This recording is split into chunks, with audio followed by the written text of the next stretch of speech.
مفتی طارق مسعود کے بیانات کے لیے مفتی صاحب کے آفیشیل چینل مفتی طارق مسعود سپیچز کو سبسکرائب کریں۔ الحمد لله نحمده ونستعينه ونستغفره ونؤمن به ونتوكل عليه ونعوذ بالله من شرور أنفسنا ومن سيئات أعمالنا من يهده الله فلا مضل له ومن يضلله فلا هادي له ونشهد أن لا إله إلا الله وحده لا شريك له ونشهد أن سيدنا وحبيبنا وشفيعنا وسندنا محمدا عبده ورسوله صلى الله تعالى عليه وعلى آله وأصحابه وبارك وسلم تسليما كثيرا كثيرا أما بعد فأعوذ بالله من الشيطان الرجيم بسم الله الرحمن الرحيم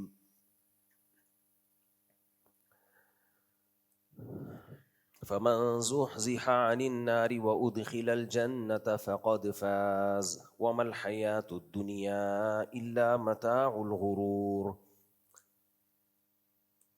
وقال الله تعالى في مقام آخر وسارعوا إلى مغفرة من ربكم وجنة عرضها السماوات والأرض أعدت للمتقين۔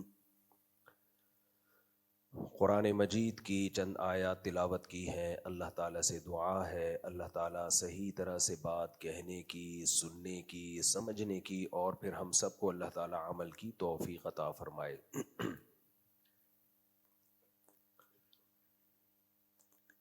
اللہ تعالیٰ نے قرآن مجید کو کتاب ہدایت کہا۔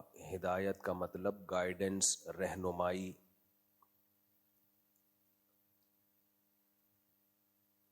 ہمیں زندگی گزارنے کے لیے رہنمائی کی ضرورت ہے، ہدایت کی ضرورت ہے۔ دنیا میں جو لوگ مذہب کو نہیں مانتے، قرآن کو نہیں مانتے، وہ کہتے ہیں کہ ہمیں کسی اور ہدایت کی ضرورت نہیں ہے۔ ہدایت کی ضرورت کو تو وہ مانتے ہیں کہ انسان کو گائیڈنس چاہیے، اس کا تو وہ انکار کر نہیں سکتے۔ کچھ بے وقوف دنیا میں ایسے بھی ہیں جو کہتے ہیں ہمیں کسی سے کسی طرح کی رہنمائی نہیں چاہیے۔ ایسے بھی بے وقوف دنیا میں ہیں۔ تو اگر انسان کو کسی بھی قسم کی کوئی گائیڈنس چاہیے ہی نہیں تو پھر تو انسان خواہشات کا غلام بنے گا۔ پچھلے ہفتے میں جو بیان لے کے چلا تھا وہ یہ تھا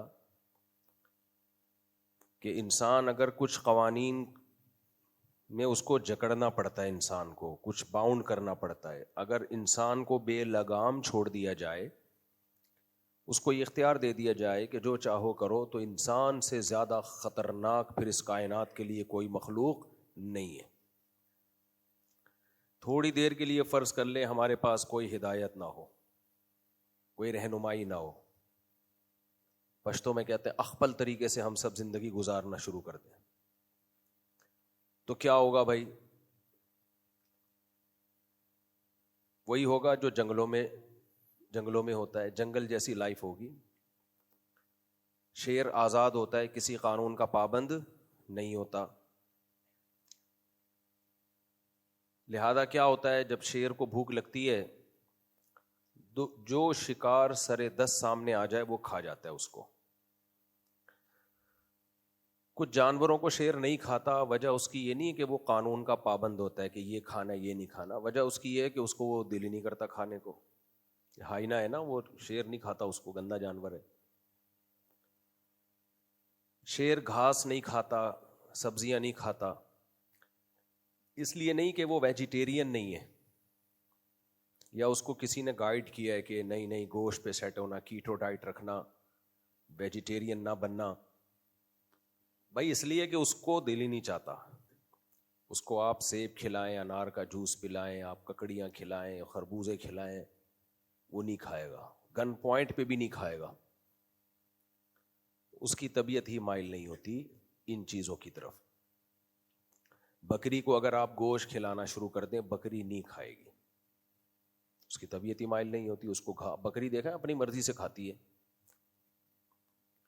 تو جانور کی جو زندگی ہے بھائی، جو اس کا دل چاہے گا وہ کرے گا. تو کسی قانون اور ضابطے کا پابند نہیں ہے. جو قوانین جانوروں کے لیے ضروری تھے وہ فطرت نے ان میں خود بخود انسٹال کر دیے ہیں، وہ سافٹ ویئر ڈال دیے ہیں. اب اس میں ان کو مزید ادھر ادھر سے ہدایت کی ضرورت نہیں ہے، بلکہ ہدایت لیں گے تو برباد ہوں گے. اگر انسان ان کو گائیڈ کرنا شروع کر دے تو بیڑا غرق کر دے گا انسان ان کا. تبھی زو میں، چڑیا گھر میں بھی جانوروں کو نیچرل ماحول دیا جاتا ہے. بھائی جو تمہاری اوریجنل سچی مچی کی لائف ہے وہی لائف تمہیں یہاں بھی دی جائے گی. تو فرض کر لیں اگر انسان کو بھی قوانین سے آزاد کر دیا جائے، جانوروں کی طرح چھوڑ دیا جائے. یہ میں اس لیے کہہ رہا ہوں کہ مجھے اور آپ کو کچھ پابندیوں میں اپنے آپ کو پابند کرنا پڑے گا. یہ جو آزادی آزادی آزادی، میں آزاد ہوں، یہ سب فضول باتیں ہیں. یہ جنگلی اور جنگل کے جانوروں کا نعرہ ہے، ان پہ سوٹ کرتا ہے، وہ آزاد ہے. انسان آزاد نہیں ہے. آج انڈیویژولزم اور آزادی، اور ہر شخص اخپل طریقے سے زندگی گزارنا چاہتا ہے. میری لائف میں کوئی انٹرفیئر نہ کرے، مجھے کوئی مشورہ نہ دے، مجھے کوئی فتویٰ نہیں چاہیے حلال حرام. یہ مولویوں کی باتیں، میں ہوں، میں یہ آج کل نا یونیورسٹیوں میں، کالجز میں طلباء کے دماغوں میں یہ چیز ٹھونسی جا رہی ہے. عورت کہتی ہے میں آزاد ہوں، ہسبینڈ ٹوپی ڈرامہ، یہ کیا ہے؟ شوہر کہتا ہے میں آزاد ہوں، بیگم کے حقوق کیا ہیں؟ فضول باتیں.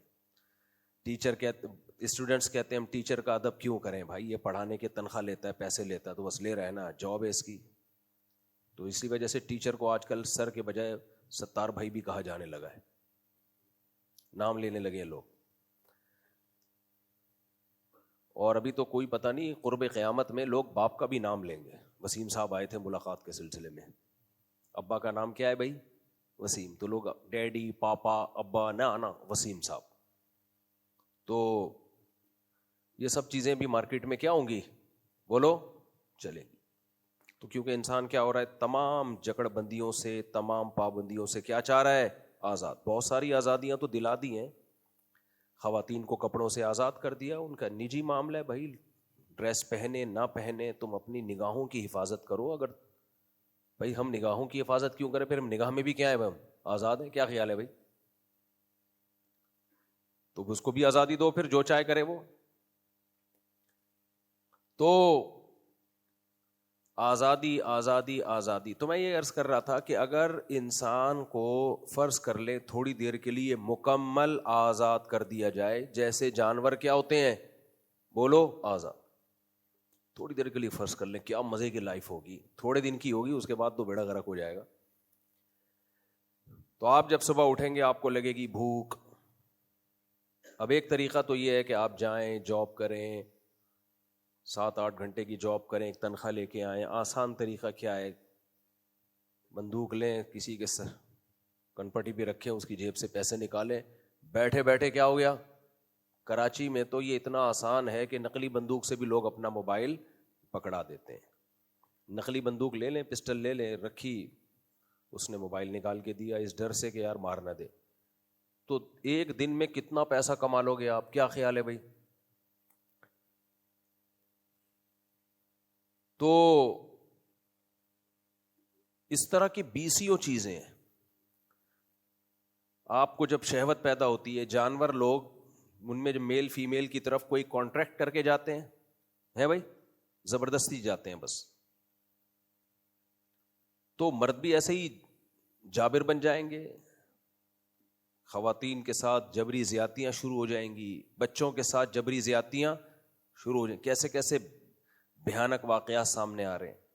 بچے کے ساتھ جنسی زیادتی کی اور اس کو جان سے مار دیا. یہ جو بھی اس طرح کے واقعات ہوتے ہیں نا، کہ بچوں کے ساتھ زیادتی کر کے ان کو جان سے مار دیا، خوب سمجھ لو یہ کام وہ لوگ کر رہے ہوتے ہیں جو آپ کے قریبی ہوتے ہیں، جن کو پکڑے جانے کا خوف ہوتا ہے. میں بار بار کہتا ہوں، چھوٹے بچوں کو کزنوں کے ساتھ مت سونے دو، بلکہ اس زمانے میں بہت زیادہ احتیاط ہے. چچا ماموں کے ساتھ بھی ان کو اکیلے میں مت سونے دو. میں نہیں کہہ رہا چچا ماموں برے ہوتے ہیں، 99% ٹھیک ہوتے ہیں، لیکن 1% اگر خراب ہو تو اس ایک کی وجہ سے 99 پر پابندیاں لگانی پڑتی ہیں. کزن اچھے ہی ہوتے ہیں 99%, لیکن ایک اگر برا ہے تو 99 پہ پابندیاں لگانی پڑتی ہیں. اڑوس پڑوس میں, آپ فلیٹوں میں رہتے ہیں, اڑوس پڑوس فلیٹ میں ایک بھی گندا آدمی آ گیا, وہ نظر رکھے گا بچوں کے اوپر, وہ اپنی ہوس پوری کرنے کی, کیونکہ وہ پابند نہیں ہے کسی لا اور قانون کا, خدا کو مانتا نہیں ہے. وہ مانتا بھی ہو تو ماننا نہ ماننا برابر. انگریز بھی تو خدا کو مانتے ہیں کہ نہیں مانتے؟ ادھر توجہ. او مائی گاڈ کہتے ہیں نا انگریز, لیکن ان کا ماننا نہ ماننا برابر ہے یا نہیں ہے؟ نہ نماز پڑھتے ہیں, نہ زکوٰۃ دیتے ہیں, نہ حج کرتے ہیں, نہ زنا سے بچتے ہیں, نہ شراب سے بچتے ہیں. تو ایسے خدا کو ماننے کے تکلف کی کیا ضرورت ہے بھائی؟ تو اللہ کو مان لینا کافی نہیں ہے بھائی. حقیقی معنوں میں جو اللہ کو مانتا ہے تو وہ اللہ کی بھی مانتا ہے. لیکن جب انسان پہ شہوت پرستی کا غلبہ ہوتا ہے, اس کا دماغ خراب ہوتا ہے, وہ درندہ بن جاتا ہے, تو وہ جانوروں والی حرکتوں پہ آ جاتا ہے. کتنے واقعات ہو رہے ہیں, بچی کا ریپ کیا اس کو قتل کر دیا, بچے کا ریپ کیا اس کو قتل کر دیا, تاکہ ثبوت ختم ہو جائے, پکڑا نہ جاؤں میں. تو انسان جب قوانین اور ضابطوں کا پابند نہیں ہوتا تو انسان سے بڑا درندہ دنیا میں کوئی نہیں ہے. وہ کام کرتا ہے انسان جو جانور بھی نہیں کرتے. تبھی تو دیکھو قرآن کی صداقت دیکھیں, اللہ تعالیٰ نے انسانوں کی 2 قسمیں بیان کی ہیں, والتین والزیتون میں بھی اور اس کے علاوہ بھی. فرمایا لقد خلقنا الانسان فی احسن تقویم, سب سے بہتر مخلوق اس کائنات میں کون سی ہے؟ انسان. لیکن آگے اللہ فرماتے ہیں ثم رددناہ اسفل سافلین, سب سے بدتر مخلوق بھی اس کائنات میں کون سی ہے؟ بولے نا بھائی صاحب, انسان. سب سے افضل بھی انسان. آدم علیہ السلام سب سے افضل تھے, تبھی فرشتوں کو کہا کہ آدم کو سجدہ کرو. سجدہ ہمیشہ جس کو کروایا جاتا ہے وہ افضل ہوتا ہے. مفضول کو کہا جاتا ہے, مفضول کا مطلب جو افضل کے نیچے ہو, اس کو کہا جاتا ہے کہ افضل کو سجدہ کرے. لیکن اللہ نے انسانوں ہی کے بارے میں پہلے اللہ نے بتایا کہ ہم نے کہا کہ سجدہ کرو. سب سے افضل مخلوق کون سی ہے؟ آدم. لیکن اللہ ہی نے قرآن میں کہا اولئک کالانعام بل ہم اضل, انسان چوپایوں سے بھی بدتر ہیں, جانوروں گدھے گھوڑوں سے بھی کیا ہیں؟ بولو بھائی, بدتر. عجیب بات ہے اللہ, اگر یہ گدھے گھوڑوں سے بھی بدتر ہیں تو سجدہ کیوں کروا رہا ہے فرشتوں کو بول کے کہ ان کو سجدہ کرو؟ اے بھائی, اگر یہ گدھے گھوڑوں سے بھی بدتر ہیں تو اے اللہ تو کیوں کہہ رہے ہیں لقد خلقنا الانسان فی احسن تقویم, سب سے بہتر کس کو بنایا؟ بولتے کیوں نہیں انسان کو؟ اے اللہ تو کہہ رہے کہ یہ گدھے گھوڑوں سے بھی بدتر, جانوروں سے بھی بدتر, چوہوں بلوں سے بھی بدتر, بندروں سے بھی بدتر. لیکن ایک طرف تو کہہ رہے وَلَقَدْ كَرَّمْنَا بَنِي آدم, ہم نے بنی آدم کو بہت عزت دی. عربی میں اکرمنا اور کرمنا میں فرق. اکرمنا کا معنی رسپیکٹ دی, کرمنا کا معنی بہت زیادہ رسپیکٹ دی ہے. ارے بھائی اگر یہ گدھے گھوڑوں سے بھی بدتر ہے تو اتنی رسپیکٹ اس کو بولتے کیوں نہیں, کیوں دی جا رہی ہے؟ تو یہ تو ٹکراؤ ہے. نہ ٹکراؤ نہیں ہے بھائی, اصل تو انسان کی بڑی فضیلت ہے. لیکن اگر انسان انسانیت کے دائرے سے باہر آ گیا, اور وہ کیسے باہر آئے گا؟ ان پابندیوں کو اس نے اٹھا کے پھینک دیا جو اس کو انسان بنانے کے لیے ضروری ہے. ان پابندیوں کے شکنجے سے باہر آ گیا تو پھر انسان جانوروں سے, جملہ بھی مکمل نہیں کیا جا رہا, انسان سب سے افضل مخلوق ہے. لیکن اگر وہ ان پابندیوں کے شکنجے سے باہر آ گیا, جو پابندیاں خدا نے انسان کو انسان بنانے کے لیے اور انسانیت کے دائرے میں رہنے کے لیے جو پابندیاں لگائی ہیں تاکہ وہ انسان کا بچہ بن کے رہے, ان پابندیوں سے اگر انسان باہر آ گیا تو پھر اللہ کہتے ہیں پھر کوئی فضیلت نہیں ہے, پھر تم جانوروں سے بھی بدتر. تبھی تو میں کہتا ہوں نکاح کرنا انسانیت, گرل فرینڈ بنانا گدھے گھوڑوں کا کام ہے.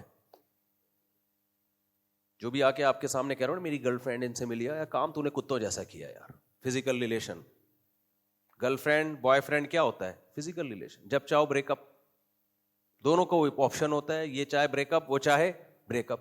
میاں بیوی میں مرد کے پاس آپشن ہوتا ہے, عورت کے پاس آپشن نہیں ہوتا. یہی فرق ہے نکاح میں اور گرل فرینڈ بوائے فرینڈ میں. حافظ محمد زبیر اہل حدیث کے بڑے اچھے پیارے اخلاق کے آدمی ہیں ماشاءاللہ. ان کا ایک کلپ آیا ہے جس میں وہ کہہ رہے ہیں کہ میرے بارے میں انہوں نے رد کیا ہے کہ بعض لوگ خلا کے مسئلے میں بہت شدت اختیار کرتے ہیں. معروف موقف ہے. باقی ٹھیک ہے, جو حنفی فقہ کو فالو کرتے ہیں وہ ان کے پروسیجر کو فالو کر لیں, ٹھیک ہے. جو حنبلی اسکول آف تھاٹ کو فالو کرتے ہیں, اہل حدیث اسکول آف تھاٹ کو فالو کرتے ہیں, وہ ان کے پروسیجر کو فالو کر لیں. اس میں میرے خیال میں اتنا زیادہ وہ اسٹرکٹ نہیں ہو جانا چاہیے کہ ایک دوسرے کے اوپر جو ہے نا وہ فتوے لگانا شروع کر دینا چاہیے. انہوں نے کہا فقہ حنبلی میں خلا طلاق نہیں ہے, اور پھر اس سے یہ ثابت کیا ہے کہ یک طرفہ خلا جو عدالت دے دیتی ہے وہ بھی ٹھیک ہے. جج کے پاس یہ اختیار ہے کہ جج جو ہے وہ خلا کروا سکتا ہے عورت کے کہنے پہ, اور شوہر بھی جو ہے وہ اپنی بیوی کو خلا دے سکتا ہے اگر وہ عورت جو ہے وہ اپنے شوہر سے خلا مانگتی ہے. اس پہ نیچے کافی لوگوں کے کمنٹس ہیں ماشاءاللہ ماشاءاللہ. حافظ صاحب آپ نے تو دل خوش کر دیا. اسی طرح عبداللہ ابن عباس رضی اللہ عنہ کا ایک اور فتویٰ بہت معروف ہے کہ یہ جو فدیہ ہے, یعنی عورت فدیہ دے کے جو ہے وہ علیحدگی اختیار کر لیتی ہے تو یہ طلاق نہیں ہے. تو عبداللہ ابن عباس رضی اللہ عنہ کا اور اسی طرح دوسرے فقہاء صحابہ کا یہ موقف تھا, اور جو حدیث کی بنیادی مصادر ہیں جیسے صحیح ابن خزیمہ وغیرہ, السنن الکبریٰ ہے, اسی طرح سے اور حدیث کے مصادر ہیں, وہاں باقاعدہ چیپٹرائزیشن آپ کو مل جاتی ہے بعض حدیث کے مصادر میں کہ خلا جو ہے وہ طلاق ہے یا طلاق کے علاوہ ہے. اس میں صحابہ اکرام کے فتاوی ہیں, اسی طرح سے اور اہل علم کی آراء موجود ہیں. تو یہ بات درست ہے کہ میجورٹی فقہا کا موقف یہی ہے کہ خلا جو ہے وہ طلاق ہی ہے, یا ہمارے یہاں حنفی فقہا یہی کہتے ہیں کہ عورت نے اگر خلا کا کیس دائر کیا ہے تو مرد جو ہے وہ کورٹ میں جا کے طلاق دے تو پھر علیحدگی ہوگی. لیکن اہل حدیث اسکول آف تھاٹ میں اور حنبلی اسکول آف تھاٹ میں معروف رائے یہی ہے کہ خلا جو ہے یہ طلاق نہیں ہے. تو گویا جو خلا یافتہ عورت ہے اس کے احکامات ڈیفرنٹ ہیں, ٹھیک ہے. تو جج کے پاس یہ اختیار ہے کہ جج جو ہے وہ خلا کروا سکتا ہے عورت کے کہنے پہ, اور شوہر بھی جو ہے وہ اپنی بیوی کو خلا دے سکتا ہے اگر وہ عورت جو ہے وہ اپنے شوہر سے خلا مانگتی ہے. فقہ حنبلی میں خلا طلاق نہیں ہے. اس کا مطلب یہ نہیں ہے کہ یک طرفہ خلا بھی عورت کو مل سکتا ہے. طلاق نہ ہونے کا مطلب یہ ہے کہ اگر میاں بیوی میں خلا ہوا تو اگر وہ دوبارہ ان کی درمیان شادی ہوگی تو مرد کو 3 طلاقوں کا حق حاصل ہوگا. اور جمہور علماء کے نزدیک اگر دوبارہ شادی ہوگی تو مرد کو 2 طلاقوں کا حق حاصل ہوگا, کیونکہ وہ کہتے ہیں خلا بھی کیا ہے, 1 طلاق کنسیڈر ہوگی جمہور کے نزدیک. باقی فقہ حنبلی میں بھی جب تک شوہر راضی نہ ہو خلا نہیں ہو سکتا, اور باقیوں کے نزدیک بھی جب تک شوہر راضی نہ ہو خلا نہیں ہو سکتا. حافظ صاحب نے 2 چیزوں کو مکس کر دیا ہے. اس لیے میں حافظ صاحب سے گزارش کروں گا, میں نے جو انجینئر علی مرزا کے خلاف پورا 1.5 گھنٹے کا کلپ ریکارڈ کروایا وہ کائنڈلی آپ سن لیجئے. ویسے بھی اہل حدیث علماء کہتے ہیں ہم تقلید نہیں کرتے, تو بھائی تحقیق تو پھر پوری کرو نا. آپ تحقیق تو آپ پوری کریں کسی مسئلے پر. آپ کے لیے تو تحقیق اس لیے زیادہ ضروری ہے کہ آپ مجتہد ہیں, آپ کسی کی تقلید نہیں کرتے. تو مجتہد تو پوری ڈیپتھ میں جا کے ایسے کلیئر کر کے مسئلے کو حل کرتا ہے کہ پھر جا کے یہ کہلا سکتا ہے کہ میں محقق ہوں, میں مقلد نہیں ہوں. تو امام احمد بن حنبل کے نزدیک بھی جب تک مرد راضی نہ ہو عورت خلا نہیں لے سکتی. اور یہ تو 2 اور 2 4 کی طرح ویسے بھی واضح ہے. اچھا, انہوں نے آخر میں یہ بھی کہا ہے کہ عورت اگر عدالت نہیں مرد عدالت نہیں آتا تو عورت کیا کرے. مرد اگر عدالت نہیں آتا, پہلی بات عدالت پولیس بھیج کے اس کو اٹھوا کے لائے. عمران خان کو اٹھایا کہ نہیں اٹھایا عدالت نے؟ پورے وزیر اعظم کو اٹھانا آپ کے لیے ممکن ہے, میاں کو اٹھانا آپ کے لیے ممکن نہیں ہے. تو عدالت پہ زور لگاؤ کہ لے کر آؤ اس کو عدالت میں. دوسری بات یہ کہ پھر بھی اگر وہ نہیں آتا تو پھر خلا نہیں, پھر دیکھا جائے گا یہ مرد ظلم کر رہا ہے کہ نہیں کر رہا. اگر عورت ثابت کر دیتی ہے دلائل سے, گواہوں سے کہ یہ ظالم ہے, یہ ظالم ہے, تو پھر تنسیخ نکاح یک طرفہ ہو سکتا ہے. اس میں پھر 2 رائے ہیں. دارالعلوم کورنگی کی رائے یہ ہے کہ مرد کا نہ آنا پھر یہ سمجھا جائے گا کہ جو الزامات مجھ پہ لگے ہیں وہ میں نے مان لیے ہیں, یعنی میں ظالم ہوں مان لیا ہے, تو اس کا یہ اقرار سمجھا جائے گا. تو مرد کا اگر ظالم ہونا ثابت ہو جائے مخصوص نوعیتوں کے ظلم میں وہ ثابت ہو جائے تو پھر عدالت نکاح کو یک طرفہ بھی ختم کر سکتی ہے. جبکہ جامع الرشید کی رائے یہ ہے کہ مرد کا نہ آنا یہ نہیں سمجھا جائے گا کہ مجھ پہ ظلم ہوا ہے، میں مان لیا. وجہ اس کی ہے کہ مرد کو پتا ہے جانے کے بعد بھی عورت کو عدالت نے خلا تھمانا ہی ہے، نہیں جانے کے بعد بھی تھمانا ہے. تو میرے جانے نہ جانے سے جب کوئی فرق ہی نہیں پڑ رہا تو میں جا کے بلا وجہ اپنا پیسہ کیوں خرچ کروں؟ تو اس لیے نہ جانا نقول نہیں سمجھا جائے گا. نقول کہتے ہیں کہ اقرار کر لیا گویا اس نے، قسم نہیں اٹھا رہا، یعنی وہ مان لیا کہ میں ظالم ہوں. تو جامع الرشید کہتا ہے کہ بھائی نہ جانا نارملی حالات میں تو اس بات کا اعتراف ہے کہ میں ظالم ہوں، لیکن جو قانون لا پاکستان میں چل رہا ہے اس میں یہ کہ شوہر آئے یا نہ آئے، شوہر خلا پہ راضی ہو یا نہ ہو، باہر صورت عدالت نے عورت کو خلا کی ڈگری پکڑانی ہے. تو جب اس کو پتا ہے میرے جانے سے بھی پکڑانی ہے، نہیں جانے سے بھی پکڑانی ہے، جاؤں گا تو وکیلوں کا خرچہ ہوگا، چک چک پخ پخ ہوگی، نہیں جاؤں گا تو آرام سے بیٹھا رہوں گا یہاں پہ. تو ایسی صورت میں نہ جانے کو یہ کیسے سمجھا جائے گا کہ اس نے الزامات مان لیے جو اس پہ لگے ہیں؟ بہرحال یہ دونوں رائے ہیں، جس کو جس رائے پر اعتماد و فتویٰ لے. لیکن حافظ صاحب آپ یہ تو سوچو کہ مرد پہ کا ظالم ہونا بھی ثابت نہیں ہوتا اور پھر بھی عورت یک طرفہ کورٹ سے خلا لے لیتی ہے. یہ کسی کی بھی رائے نہیں ہے، قرآن کے بھی خلاف ہے، حدیث کے بھی خلاف ہے، چاروں اماموں کے فقہ کے بھی خلاف اور اہل حدیث علماء کے بھی خلاف. آپ نے جس اہل حدیث عالم کا حوالہ دیا ہے وہ تو ابھی کے ہیں، علامہ شوکانی کو آپ پڑھ لیتے اور جتنے اہل حدیث علماء ہیں، ہم نے تو اہل حدیث کے مدارس کے فتاوی پڑھے کہ یہ خلا کالعدم ہے. لیکن مسئلہ اہل حدیثوں کے ساتھ یہ ہے کہ ان کی رائے ہر دور میں ہر شخص کی رائے ایک دوسرے سے مختلف ہوتی ہے. قاری خلیل الرحمان صاحب کی رائے یہ ہے، بڑے کانفیڈنس کے ساتھ وہ کہہ رہے ہیں کہ خلا عدالت ہی کے ذریعے ہو سکتا ہے. خلا عورت کا حق ہے اور طلاق مرد کا حق ہے. اور وہ خلا ہوتا بھی نہیں ہے کہ عورت مرد کو بولے تو مجھے خلا دے، اس کو خلا نہیں کہتے. اگر عورت مرد کو بولے کہ تو مجھے خلا دے اور مرد بولے میں نے دے دیا تو یہ خلا نہیں ہے. خلا جب بھی ہوگا کورٹ میں ہوگا یا پنچایت میں ہوگا، گھر میں نہیں ہوگا.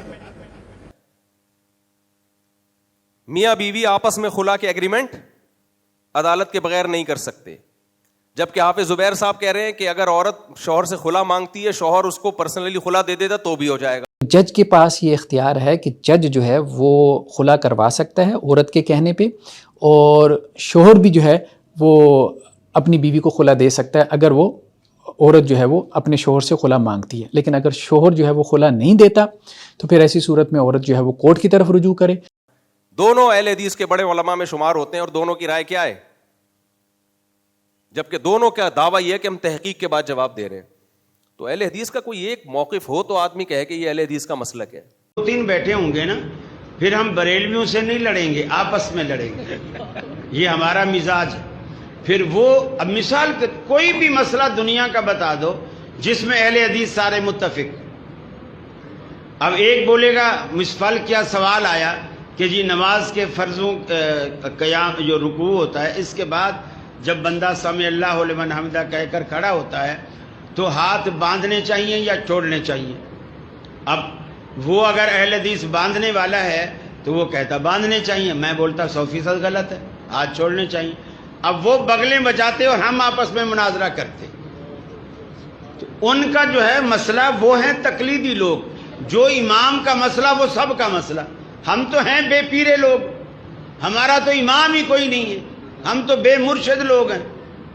تو ہم کس کی بات کو فالو کریں گے؟ ہمارا تو بچہ بچہ مفتی ہے، ابھی پڑھے گا بعد میں فتویٰ پیدائشی طور پر دینا شروع کر دے گا. ہم تو مفتیوں کے بارے میں خود کفیل ہیں، کسی کی ضرورت ہی نہیں. اچھا کچھ لوگوں نے مجھے مشورہ دیا کہ جی آپ عمر صدیق صاحب کو لے جائیں. اب ٹھیک ہے عمر صدیق صاحب کو میں لے جاؤں، لیکن اب عمر صدیق کے مسائل آپ خود دیکھ رہے ہیں کہ ان کے اہل حدیث اپنے بھی نہیں مان رہے تو دوسرے کیا مانیں. تو خلاصہ یہ ہے کہ چاروں اماموں کا اس پر اتفاق ہے کہ خلا ایک ایگریمنٹ ہے. فقہ حنبلی میں بھی ہے، المغنی لابن قدامہ فقہ حنبلی کی مشہور کتاب ہے، اس کے مکتبہ تراث کے جو مشہور مکتبہ ہے نا، تو مغنی ابن قدامہ میں لکھا ہے وَلَا يَفْتَقِرُ الْخُلْعُ إِلَىٰ حَاكِمٍ، خلا جو ہے حاکم کا محتاج نہیں ہے. یعنی شوہر سے بھی ڈائریکٹ لیا جا سکتا ہے.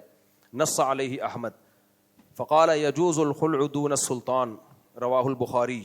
آگے بخاری کی دلیل ہے کہ کورٹ کے بغیر بھی خلا ہو سکتا ہے. آگے اس میں لکھا ہے کہ عقلی دلیل دیا ولی انہ معاوضۃ، یہ عقد معاوضہ ہے جو جانبین سے ہوتا ہے. آگے لکھا ہے کہ ولی انہ قطع عقد بالتراضی اشبہ الاقالہ، کہ یہ دونوں کی رضامندی سے ایک ایگریمنٹ کو ختم کرنا ہے. یعنی نکاح کا ایک ایگریمنٹ ہوا تھا نا، تو اس کو دونوں کی رضامندی سے ختم کرنے کا نام ہے. تو مغنی ابن قدامہ فقہ حنبلی کی مشہور کی ساری کتابوں میں لکھا ہوا ہے، تو میں نے ویسی ایک حوالہ دے دیا آپ کے سامنے. دوبارہ عبارت پڑھ لیتا ہوں. ولا يفتقر الخلع الى حاکم نص علیہ احمد. اس میں حاکم کے، یہ قاری خلیل پر رد ہے، وہ کہتے ہیں نا حاکم کا ہونا ضروری ہے. خیر قاری خلیل تو فقہ حنبلی کو نہیں مانتے. باقی فقہ حنبلی کی اس کتاب میں لکھا ہے ولی انہ معاوضۃ، یہ عقد معاوضہ ہے. آگے لکھا ہوا ہے کہ یہ کالبیع والنکاح، یہ بیع اور نکاح کی طرح ہے. جیسے بیع دونوں طرف کی رضا سے ہوتی، نکاح دونوں طرف کی رضا سے ہوتا. آگے لکھ رہے ہیں ولی انہ قطع عقد بالتراضی، یہ آپس کی رضا مندی سے ایک ایگریمنٹ کو، یعنی نکاح کے ایگریمنٹ کو ختم کرنا. تو یہ خود ایک جدید ایگریمنٹ ہے. تو فقہ حنبلی میں بھی میاں بیوی کی مرضی کے بغیر، دونوں کی مرضی کے بغیر خلا نہیں ہوتا. جج اخپل طریقے سے اپنے طور پر نکاح کو ختم نہیں کر سکتا. زبیر صاحب چونکہ ہیں اچھے اخلاق کے اور علماء کا احترام کرنے والے ہیں، مقصد کسی کی ذات پہ طنز نہیں ہے. تو یہ اجماعی مسئلہ ہے. اس میں یک طرفہ عورت نے عدالت سے خلا لے لیا، یا تو ظالم ہونا ثابت کرے، وہ ایک الگ چیز ہے بالکل، اور صرف دعوے برائے دعوے نہ ہو، گواہوں سے ثابت کرے، گواہوں سے کہ یہ ظالم ہے. تو ثابت کرتی ہے ظالم ہونا، اور وہ ظلم ایسا ہو کہ تنسیخ نکاح کا ذریعہ بن سکتا ہو. تو ہم تو اتنے براڈ مائنڈیڈ ہیں، ہم کہتے ہیں عدالت خلا کا لفظ استعمال کرے، لیکن ہم پھر بھی عورت کو ظلم سے نجات دلانے کے لیے اس کو تنسیخ قرار دے دیتے ہیں کہ چلو یار عدالت سے لفظ میں غلطی ہو رہی ہے، لیکن تنسیخ نکاح کی شرطیں پائی جاتی ہیں تو ہم اس کو کالعدم قرار دے دیتے ہیں. لیکن یہ کہ عورت جب بھی اٹھ کے جائے وہ عدالت سے کہے کہ میں نے میاں کے ساتھ نہیں رہنا، مجھے میاں کی شکل پسند نہیں ہے، یا میاں ہی پسند نہیں ہے، غفار بھائی پسند آ گئے، سلیم بھائی پسند آ گئے، تو عدالت کو یہ رائٹ ہے کہ وہ یک طرفہ خلا دے دے. یہ نہیں ہوتا. پھر گرل فرینڈ بوائے فرینڈ میں اور میاں بیوی میں کوئی فرق بولو نہیں رہے گا. یہ اتنا بڑا بلنڈر اہل حدیث لوگ کر رہے ہیں، میں حیران ہو رہا ہوں کہ یار آپ مسئلہ کس نوعیت کا بیان کر رہے ہیں، اور آپ اس پہ محقق کا دعویٰ کر کے بھی آپ کہتے ہیں یعنی ہم محقق ہیں، دعویٰ یہ ہے، اور تحقیق کا یہ عالم ہے. آپ کو فقہ حنبلی کا نہیں پتا. کتنا بڑا بلنڈر ہے. عبداللہ بن عباس کے نزدیک خلا طلاق نہیں ہے، امام احمد بن حنبل کے نزدیک خلا طلاق نہیں ہے، ابن تیمیہ کے نزدیک خلا طلاق نہیں ہے. اس کا مطلب کیا ہے؟ مطلب یہ نہیں ہے کہ شوہر کی مرضی کے بغیر ہو جائے گا. مطلب یہ ہے کہ خلا سے جب علیحدگی ہوگی تو دوبارہ اگر شادی ہوتی ہے تو مرد کے پاس 3 طلاقوں کا حق ہوگا، اور جمہور کے نزدیک اب 2 طلاقوں کا حق ہوگا. یہ ہرگز اس سے یہ استدلال نہیں کیا جا سکتا کہ دونوں کی مرضی کے بغیر بھی ہو سکتا ہے. یہ خلا چونکہ ایگریمنٹ ہے، ایگریمنٹ کبھی بھی 2 پارٹیوں کے مرضی کے بغیر نہیں ہو سکتا. تو سارے دلائل جو میں نے 1.5 گھنٹہ دیے ان کا کوئی جواب نہیں ہے، بس ایسے ہی ایک بات چلا دی. اب اس سے کنفیوژن کتنی پھیلے گی. مجھے ایک بات بتاؤ، گرل فرینڈ اور میاں بیوی اور گرل فرینڈ جب چاہیں ٹاٹا کر کے گرل فرینڈ جا سکتی ہے کہ نہیں جا سکتی؟ فرق صرف یہ ہو گیا کہ آپ نے عورت کو بھی یک طرفہ خلا کا حق دے دیا کہ عورت صرف عدالت میں جا کے کہے گی کہ مجھے علیحدگی چاہیے، بلکہ وہ زیادہ پکا کام ہو جائے گا. تو یہ کیا ایک یعنی ایک تو یہ تو لطیفہ ہے بھائی، یہ تو ایک یعنی ایسا ہے کہ یہ تو لطیفہ ہے کہ بس مہر کے پیسے لو اور میں جا رہی ہوں. اور اس کے سائڈ ایفیکٹ سوسائٹی میں کیا ہوں گے؟ جب مجھے اور آپ کو پتا ہوگا یا کسی بھی انسان کو پتا ہوگا کہ میں بیوی پہ جتنا بھی خرچہ کروں، میں اس کو پراپرٹی اس کے نام کروں، اس سے بچے پیدا کروں، ہر وقت اسے یہ رائٹ ہے کہ میرا مہر واپس کر کے کورٹ سے خلا لے سکتی ہے، تو کوئی کرے گا؟ بچے پیدا کرے گا اس سے؟ کیا گا یار اس کو تو کبھی بھی مارکیٹ سے شارٹ ہو سکتی ہے. یہ تو آپ نے یورپ سے بھی زیادہ آسان بنا دیا میاں بیوی کے رشتے کو ختم کرنا. قاری خلیل الرحمان نے بھی یہی کہا ہے اور حافظ زبیر صاحب نے بھی یہی کہا ہے. آپ اس کے سائڈ ایفیکٹ تو دیکھو، اس کا رزلٹ کیا نکلے گا. یہ تو یہود و نصارہ کے مذہب میں اتنی اجازت نہیں ہے، اور اتنی اجازت تو یورپ میں نہیں ہے جو آپ دے رہے ہو خواتین کو.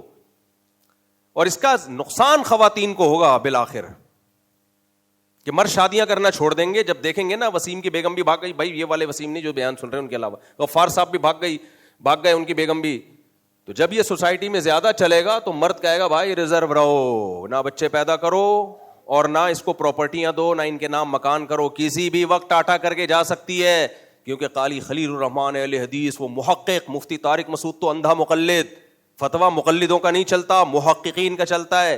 حافظ زبیر صاحب تو بہت ہی براڈ مائنڈیڈ, بہت اچھے اخلاق کے ہیں, ان کا بھی یہی فتویٰ ہے, محقق ہیں کہ بھائی عورت کورٹ سے جب چاہے خلا لے سکتی ہے. وہ اتنا تکلف کرتے ہیں کہ ہاں گناہ ہوگا, ہاں گناہ ہوگا. نہیں بھائی صرف گناہ نہیں ہوگا, اس کو رائٹ ہی نہیں ہے. اس آیت کا کیا مطلب ہوا؟ او بیدہ عقدۃ النکاح, نکاح کی چابی کس کے ہاتھ میں ہے؟ مرد کے ہاتھ میں. اس آیت کا کیا مطلب ہے؟ میں نے دلائل کے تو اس میں انبار لگائے ہیں جو میں نے کلپ ریکارڈ کروایا ہے, اس پہ وہ دوبارہ سن لیں. تو فقہ حنبلی میں ایسا کچھ بھی نہیں ہے. تو خیر ہم کہاں سے کہاں نکل لیے. تو اسلام میں عورت آتی اپنی مرضی سے, میرے بھائی جاتی کس کی مرضی سے ہے؟ میاں کی مرضی سے, تبھی تو ہی از کالڈ میاں. اچھا اس میں بھی حافظ صاحب نے کہہ دیا وہ بخاری کی حدیث جس میں خلا کا کیس ہے, اس میں نبی نے شوہر کو بلا کے کہا ان کو طلاق دو. یہ طلاق کے الفاظ شاذ ہیں. ایک طرف آپ صبح و شام کہتے ہیں بخاری کی حدیثیں متفق علیہ صحیح ہیں, اب آپ کہہ رہے ہیں یہ الفاظ کیا ہیں؟ شاذ ہیں. فرض کر لو یہ شاذ بھی ہیں, تو باقی الفاظ میں خلی سبیلہا, ان کے شوہر کو نبی کہہ رہے ہیں ان کا راستہ چھوڑ دو, فارقہا ان کو جدا کر دو. تو شوہر کو یہ کہنے کی ضرورت کیا ہے؟ نبی کہہ دیتے کہ صحابیہ سے میں نے تمہیں خلا دے دیا ہے, شوہر دے نہ دے تم جاؤ اپنے گھر, ختم. باقی خلا اور طلاق کے احکام میں کچھ فرق ہیں بعض ائمہ کے نزدیک. جیسے امام احمد بن حنبل کے نزدیک خلا میں عدت 1 حیض ہے, جمہور کے نزدیک عدت 3 حیض ہے. تو اس سے کوئی فرق نہیں پڑتا, وہ تو ایک الگ بحث ہے کہ 1 حیض ہے یا 3 حیض ہے. لیکن بات اصل میں یہ ہے کہ شوہر کی مرضی کے بغیر خلا ہوتا ہے کہ نہیں ہوتا. اس پہ چاروں امام متفق ہیں, اس پہ قرآن بھی ہے, حدیث بھی ہے. اور علامہ ابن تیمیہ رحمہ اللہ نے تو یہاں تک لکھا ہے کہ عورت فدیہ دے گی, ایسے جان چھڑائے گی جیسے کوئی قیدی فدیہ دے کے جان چھڑاتا ہے. انہوں نے تو قیدی کا لفظ استعمال کیا, تو کیا قیدی کے لیے ٹھیک ہے کہ جیل میں پیسے پکڑائے اور ٹاٹا کر کے نکل جائے؟ اس پہ ہو سکتا ہے کوئی سیکولر لبرل لوگ کہیں کہ اچھا اس کا مطلب عورت قید میں ہوتی ہے مرد کی. بھائی قید کی 2 قسمیں ہوتی ہیں, ایک جیل والی قید اور ایک وہ قید جس میں عورت کو حقوق کا تحفظ ملتا ہے. اگر عورت یہ قید میں نہیں آتی نا تو مرد پھر اس سے وفا بھی نہیں کرے گا, مرد پھر اس پہ خرچہ بھی نہیں کرے گا. باؤنڈ ہوتی ہے وہ, باؤنڈ. تو یہ جو تشبیہ دی ہے نا ابن تیمیہ رحمہ اللہ نے کہ یہ قید کہ وہ جیسے قیدی فدیہ دیتے ہیں, تو یہ تشبیہ اس لیے دی ہے کہ جب وہ شوہر کے ساتھ نہیں رہنا چاہتی تو پھر وہ اپنے آپ کو کیا سمجھتی ہے؟ اسیروں کی طرح سمجھتی ہے, قیدیوں کی طرح سمجھتی ہے, اس کو محبت نہیں ہے. تو پھر وہ پیسے دے کے جان چھڑا لے اور شوہر یعنی فدیہ دے. فدیہ کا لفظ بتا رہا ہے, یہ جانبین کا معاہدہ ہوگا. تو ابن تیمیہ کی بھی یہی رائے ہے اور سارے فقہا کی, چاروں اماموں کی یہی رائے ہے, امام احمد بن حنبل کی بھی یہ رائے ہے کہ یک طرفہ خلا نہیں ہوتا, یہ 2 طرفہ ایگریمنٹ ہے یہ. خیر تو اور پھر عجیب بات ہے, اگر ہم اس خلا کو مان لیں تو مرد کے لیے جان چھڑانا مشکل ہو گیا, عورت کے لیے آسان ہو گیا. صحیح ہے نا؟ مرد کے لیے جان چھڑانا کیسے مشکل؟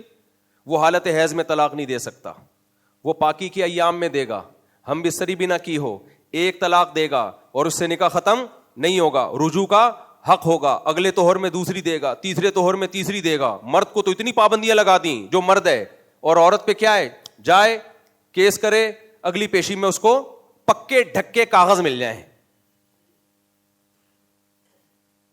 تو یہ کیا ہو گیا بھائی صاحب, واٹس گوئنگ آن؟ تو اچھا پھر لوگ میرا مذاق بھی اڑاتے ہیں, مقلد مقلد مقلد. ہم مدرسوں میں 8 سال پڑھتے ہیں پھر بھی کوئی نیا فرقہ نہیں بناتے, اور بعض لوگوں کے 4 سال کے کورس ہیں اور مجتہد بنا کے نکالتے ہیں.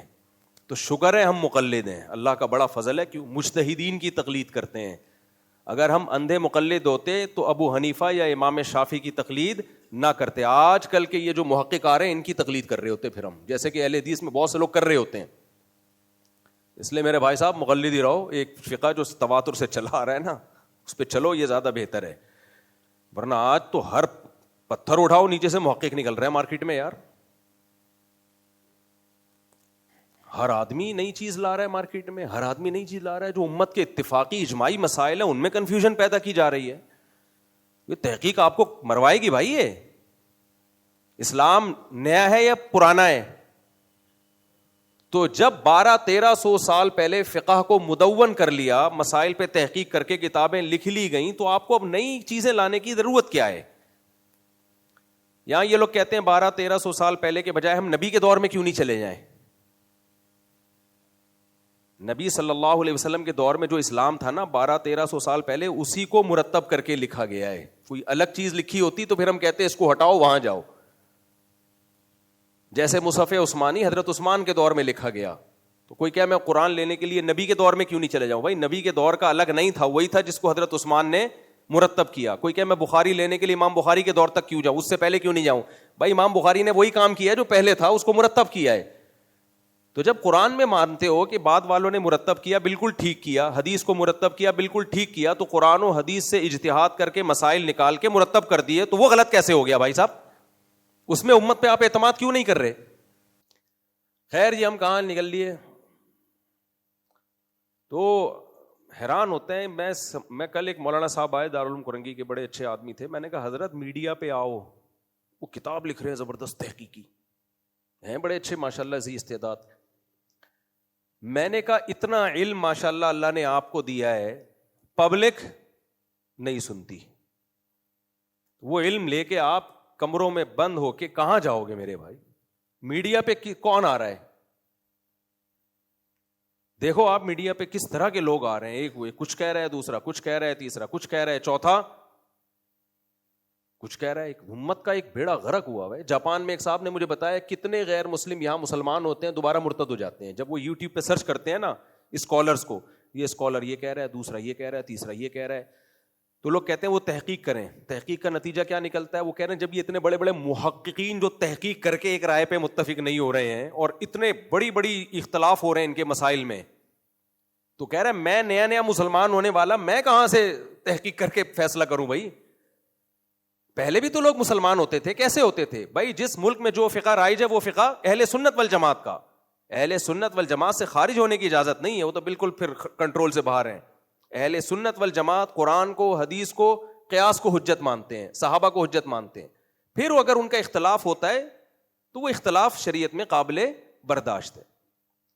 تو پہلے جتنے مسلمان ہوئے غیر مسلم, اگر وہ ملیشیا میں ہوا تو شافعی بن گیا, سعودیہ میں ہوا تو خود بخود حنبلی ہو گیا. وہ پاکستان میں جتنے عیسائی ہندو مسلمان ہوتے ہیں کیا ہو جاتے ہیں آٹومیٹیکلی؟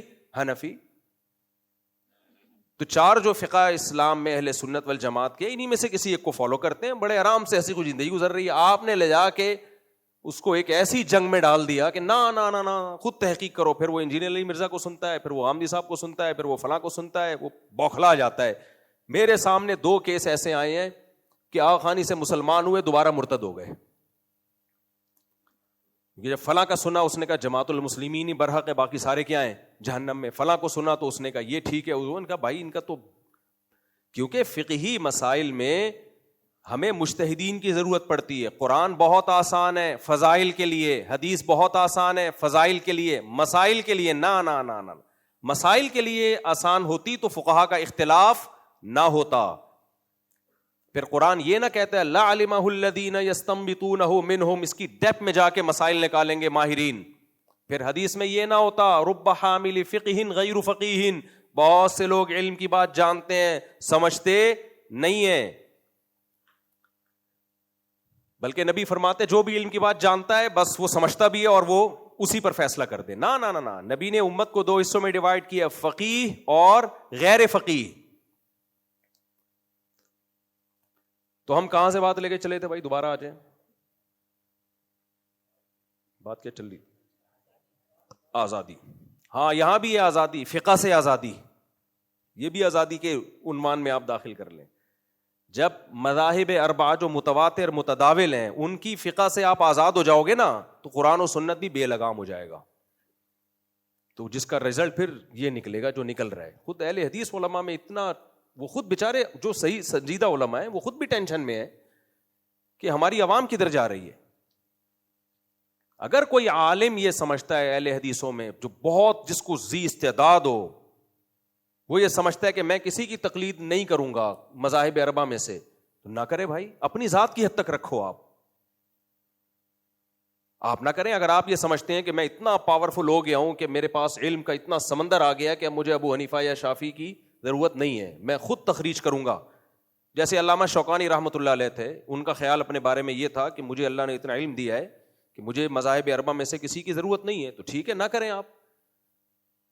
وہ اپنی رائے پر عمل کرتے تھے, لیکن پبلک کو آپ اپنی رائے پر اگر آپ نے چلانا شروع کر دیا تو پبلک کہے گی آپ کی رائے کچھ اور, اس کی رائے کچھ اور, اس کی رائے کچھ اور, اس کی رائے کچھ اور. تو اتنی آرا, اختلاف اختلاف اختلاف. لوگ ایک جواب دیتے ہیں, پبلک کو جس کی رائے دلیل کے حساب سے صحیح کرے اس کو فالو کرے. پبلک کو جس کی رائے دلیل کے حساب سے صحیح لگے اس کو فالو کرے. پبلک کو یہ فیصلہ کرنے کی آپ اتھارٹی دے رہے ہو کہ دلیل کے لحاظ سے یہ صحیح ہے اور وہ غلط.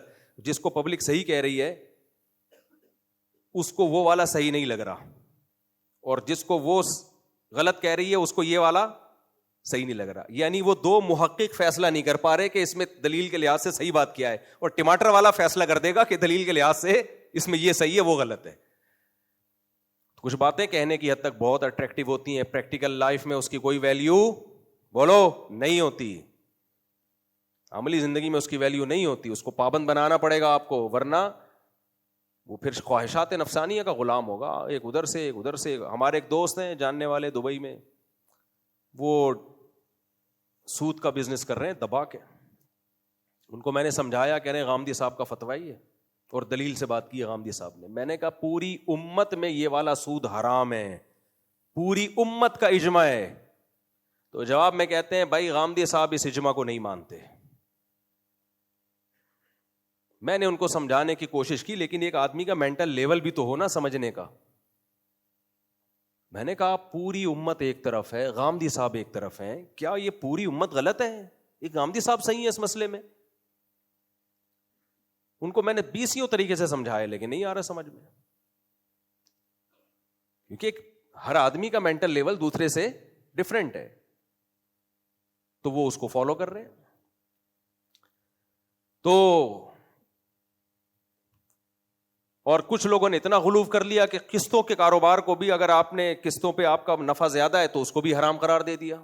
خود اہل حدیث میں قاری خلیل صاحب نے یہ کام کیا ہے کہ قسطوں کا کاروبار کیا ہے, کیش پہ پیمنٹ کم اور قسطوں پہ ہمیشہ زیادہ ہوتی ہے. اگر یہ صورت ہے تو یہ حرام ہے. اس کے جواز پر بھی اجماع امت ہے کہ اگر اسی مجلس میں طے ہو جائے کہ بھائی ایک بائک آپ دے رہے ہیں کیش پہ 1,00,000 روپے کی, اور اسی وقت آپ کہتے ہیں کہ اگر قسطوں میں دو گے تو یہ 1,50,000 کی ہے, اسی مجلس میں طے ہو جائے کہ 1,50,000 والی قیمت پہ لینا, یہ 1,00,000 والی پہ, تو اس کے جائز ہونے پر پوری امت کا اجماع ہے. قاری خلیل صاحب اہل حدیث کے عالم ہیں, انہوں نے کہا کہ نہ یہ حرام ہے. آپ اجماعی مسائل میں, اور پھر کہتے ہیں تو سود ہے. کیسے سود ہو گیا میرے بھائی؟ یہ سود کا مطلب کیا ہوتا ہے؟ لیٹ پیمنٹ کی وجہ سے چیزوں کو بڑھانا جو کرنسی کے مقابلے میں ہو. یہاں جو پیسے بڑھ رہے ہیں وہ بڑھ بائک کے مقابلے میں رہے ہیں. بائک کے مقابلے میں جتنے چاہے پیسے بڑھا دو, اس میں کوئی ناجائز والی بات نہیں ہے. ناجائز جب ہوگا جب بائک کی قیمت 1,00,000 طے ہو گئی 1 مہینے کے لیے, پھر جب آپ نے کہا میں 1 مہینہ نہیں دے سکتا, مجھے 1 مہینے کا اور مہلت دو اور میں 1,00,000 پہ 50,000 اضافی دوں گا, یہ خالص سود ہے. وجہ اس کی ہے کہ 50,000 بائک کی قیمت پہ نہیں بڑھ رہے, یہ بائک کے مقابلے میں نہیں آ رہے ہیں, یہ بائک کے مقابلے میں تو 1,00,000 عوض طے ہو چکا ہے پورا. اب یہ اس 1,00,000 کے بدلے میں, تو پیسہ پیسے کے بدلے میں آ رہا ہے, یہ سود ہے.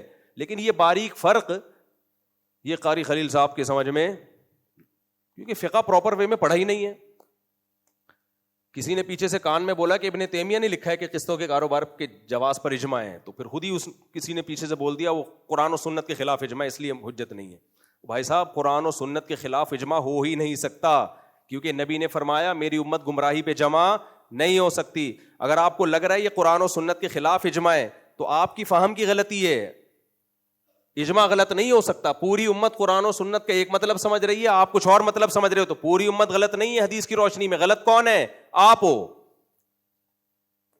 یہ بھی آج کل لوگ کہتے ہیں قرآن و سنت کے خلاف اجماع معتبر نہیں ہے. بھائی صاحب, قرآن و سنت کے خلاف اجماع ہو ہی نہیں سکتا. یہ ایسے جیسے کوئی کہے کہ رات کو 12 بجے اگر سورج نکل آیا تو وہ حجت نہیں ہے. 12 بجے سورج پاکستان میں نکل ہی نہیں سکتا ہے. صحیح ہے, تو یہ سوال ہی غلط ہے. نبی نے جب فرما دیا لا تجتمع امتی علی ضلالہ, میری امت گمراہی پہ کبھی جمع نہیں ہو سکتی. اب امت ایک قول پیش کر رہی ہے جو قرآن و سنت کے خلاف لگ رہا ہے آپ کو, اور پوری امت اس پہ متفق ہے. آپ کہتے ہو نہیں میں قرآن و سنت کو لوں گا, امت کو نہیں لوں گا, تو آپ قرآن و سنت کو نہیں لے رہے. امت نے قرآن و سنت کا ایک مطلب سمجھا, آپ دوسرا مطلب سمجھ رہے ہو, تو آپ وہ مطلب لے رہے ہو جو آپ کی کھوپڑی میں آ رہا ہے, اور اس کو لیبل آپ یہ لگا رہے ہو کہ میں قرآن کو لے رہا ہوں, امت کو نہیں لے رہا. تو یہ تو مجتہدین کا حال ہے, محققین کا حال ہے اس زمانے کے, اور یہ ہمیں کہتے ہیں کہ آپ مجتہدین کو فالو مت کرو. تو امت کا تو پروگرام بڑھے گا نہیں تو اور کیا ہوگا میرے بھائی, بڑھ رہا ہے. فرقوں پہ فرقے پیدا ہوتے چلے جا رہے ہیں, اور ہر فرقہ یہ لیبل لگا رہے ہیں امت میں کیا کر رہے ہیں, جوڑ. تو مجھے کوئی جوڑ کی بات کرتا ہے, میں کہتا ہوں بھائی تو توڑ ہی رہنے دے, خدا کے لیے جوڑنے کی کوشش مت کر, تو کچھ اور ہی لے آئے گا مارکیٹ میں. تو میں یہ عرض کر رہا تھا, تھوڑی دیر کے لیے انسان کو آزاد کر دیا جائے تو وہ درندہ بن جائے گا. کیا بن جائے گا؟ درندہ.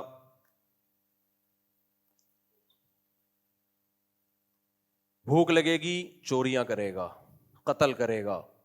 نبی صلی اللہ علیہ وسلم نے فرمایا نا, پچھلی امتوں میں ایک شخص نے 99 انسانوں کو قتل کیا. جس نے 99 کو قتل کیا وہ اپنے آپ کو کیا سمجھتا تھا؟ آزاد. پیسے کے لیے کچھ بھی کر سکتا ہوں. آج کے ایسے ایسے دہشت گرد ہیں, تھوڑے سے پیسے دیں وہ کسی بھی بندے کو مار دیں گے. اسی وجہ سے یورپین اقوام جو آزادی کے بہت زیادہ نعرے لگاتی ہیں نا, اپنے ملک میں امن قائم کرنے کے لیے, صفائی ستھرائی رکھنے کے لیے جتنی پابندیاں وہ لگاتے ہیں, ہم اور آپ نہیں لگاتے. ہانگ کانگ میں میں نے دیکھا کہ ایک کتے نے فٹ پاتھ پہ گندگی ڈال دی, جو بھی کتا کرتا ہے. خاتون اس کو اٹھا رہی ہیں اور ٹیشو پیپر گیلا کر کے اس فٹ پاتھ کو صاف کر رہی. میں نے کہا ویل ڈن یار, یہ ہوتی ہے صفائی. یہ تو ہندوستان میں سلیقے والی عورتیں ونس اپون اے ٹائم ہوا کرتی تھیں, جو بچے نے پیشاب کیا اور فوراً چادر دھونے کے لیے ڈال دی. آج کل کیا ہوتا ہے گھروں میں, جو خواتین بیان سن رہی ہیں ان کے بارے میں نہیں کہہ رہا ہوں, ایک دم خواتین اتنا میرے پر غصہ ہوتی ہیں.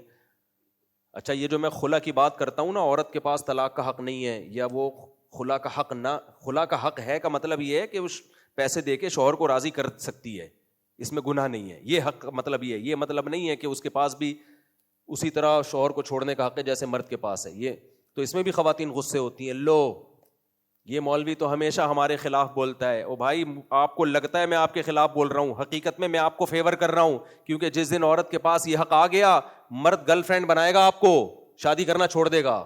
وہ حشر ہوگا جو یورپ امریکہ میں ہو رہا ہے. آپ کا بیڑا غرق ہو جائے گا اس سے. کچھ قوانین دیکھنے میں بڑے اچھے لگتے ہیں, اس کی ڈیپ میں جاؤ گے تو بہت بھیانک ہیں. پھر مرد کہے گا ٹیشو پیپر کی طرح یوز کرو میرے بھائی, فلانے کی بیوی عدالت سے خلا لے کے چلی گئی, فلاں کی چلی گئی, فلاں کی چلی گئی, میری والی کا بھی کیا بھروسہ. ابھی کم از کم یہ پتا ہوتا ہے جب تک میں نہیں چھوڑوں گا جائے گی نہیں. ہاں, اس کے کچھ غلط بھی ہوتے ہیں, یعنی نقصان بھی ہوتے ہیں, مرد بعض دفعہ ظلم کر رہے ہوتے ہیں اس رائٹ کی وجہ سے. تو ہر قانون کے کچھ نہ کچھ سائیڈ افیکٹ بہرحال ہوتے ہیں, اس کی وجہ سے وہ قانون نہیں چینج کیا جاتا. جب آپ اینٹی بایوٹک کھاتے ہو تو کچھ سائیڈ افیکٹ ہوتے ہیں کہ نہیں ہوتے. اس کا حل یہ کہ اینٹی بایوٹک ڈاکٹر چھوڑ دے. بھائی ڈاکٹر کہے گا یہ زخم بگڑ کے کینسر بن جائے گا, یا تو سائیڈ افیکٹ دیکھ لے یا زخم دیکھ لے اپنا. تو اللہ نے مرد کو طلاق کا حق دیا ہے, اس میں عورت کے فائدے ہیں, لیکن کہیں کہیں اس کا کوئی نقصان بھی سامنے آتا ہے. بعض مرد لٹکا دیتے ہیں, تو لٹکانے کا بھی حل علماء نے بتایا ہے کہ تنسیخ نکاح کا کیس کرے اور ظلم کو ثابت کرے وہ. تو خیر, تو انسان, ہاں میں یہ بتا رہا تھا, وہ خاتون نے ایسے یہ صاف کی گندگی ایسے ڈیٹول سے چمکایا وغیرہ وغیرہ. ڈیٹول تو خیر زیادہ ہو گیا, یعنی بہت زبردست. میں نے کہا ویل ڈن. انہوں نے کہا ویل ڈن نہیں, اگر یہ چھوڑ دیتی اس پہ اتنا بھاری جرمانہ ہونا تھا کہ اس کے 14 طبق روشن ہو جاتے. تو آزادی ہے, ہانگ کانگ میں آزادی ہے. ہاں مجھے یاد نہیں اس خاتون کی ڈریسنگ, نہ اتنے شوق سے دیکھنے کا میں شوق ہے. این ممکن ہے اس نے چڈی پہنی ہوئی ہو خاتون نے, کپڑوں سے کیا ہے وہ, یہاں تک انہوں نے آزاد کر دیا, کپڑے پہنو نہیں پہنو تمہاری مرضی, چڈی بھی پہن سکتی ہو. لیکن اتنی آزادی انہوں نے نہیں دی کہ گند کر کے جا رہا ہے اور تم نکل لو, نا نا نا. تو اس کا مطلب میرے بھائی دنیا میں آزادی کے صرف نعرے ہیں, حقیقت میں دنیا میں کوئی آزاد بولو نہیں ہے. کتنے بھاری بھرکم پینلٹیاں ہو جاتی ہیں اور کتنے جرمانے ہو جاتے ہیں جو لوگ بھی لا کو توڑتے ہیں, قانون کو توڑتے ہیں. اگر دنیا میں قانون کو ختم کر دیا جائے, انسان کو پابندیوں سے آزاد کر دیا جائے, تو پھر انسان سے بڑا درندہ دنیا میں کوئی نہیں ہے. کتے بلے ہگتے مودتے پھریں گے, گند ہی گند. کچھ لوگ صفائی پسند ہوتے ہیں, وہ یہ کام نہیں کریں گے, لیکن جو صفائی پسند نہیں ہے ان کی وجہ سے. تو وہاں کیا ہے, لا بہت کیا ہے, سخت. تو انہوں نے بھی قوم کو آزاد نہیں رکھا, پابندیوں میں بولو جکڑ دیا ہے. تو دنیا میں آزاد کوئی بھی نہیں ہے.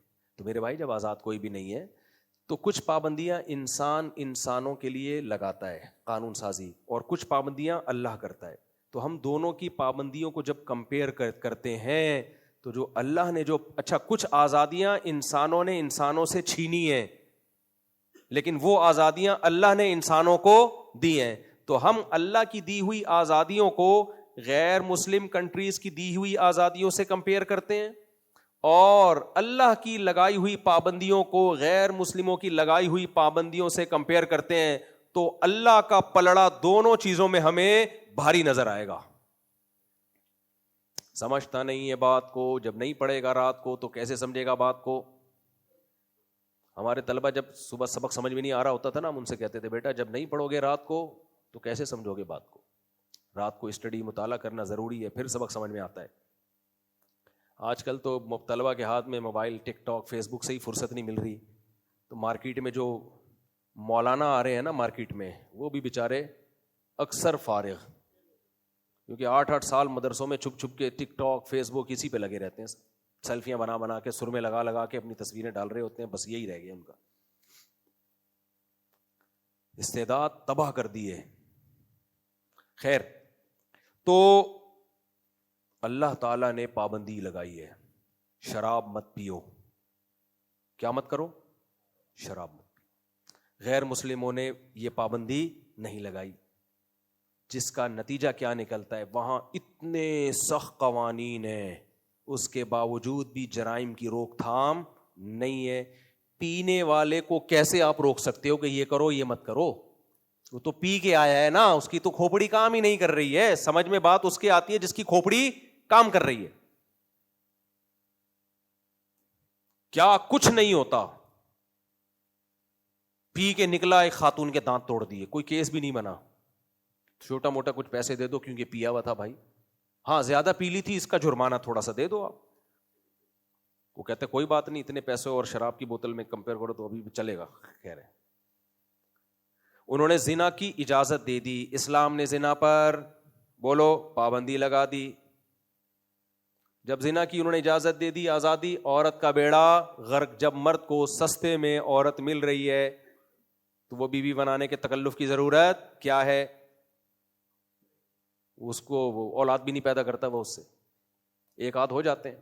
اچھا لوگ مجھے کہہ رہے تھے نہیں وہاں بھی بہت سارے لوگ دیکھو پارکوں میں فیملی, بھائی کچھ بہت سارے ہیں لیکن اس آبادی سے کمپیئر تو کرو, ریشو کتنا ہے ان بہت ساروں کا.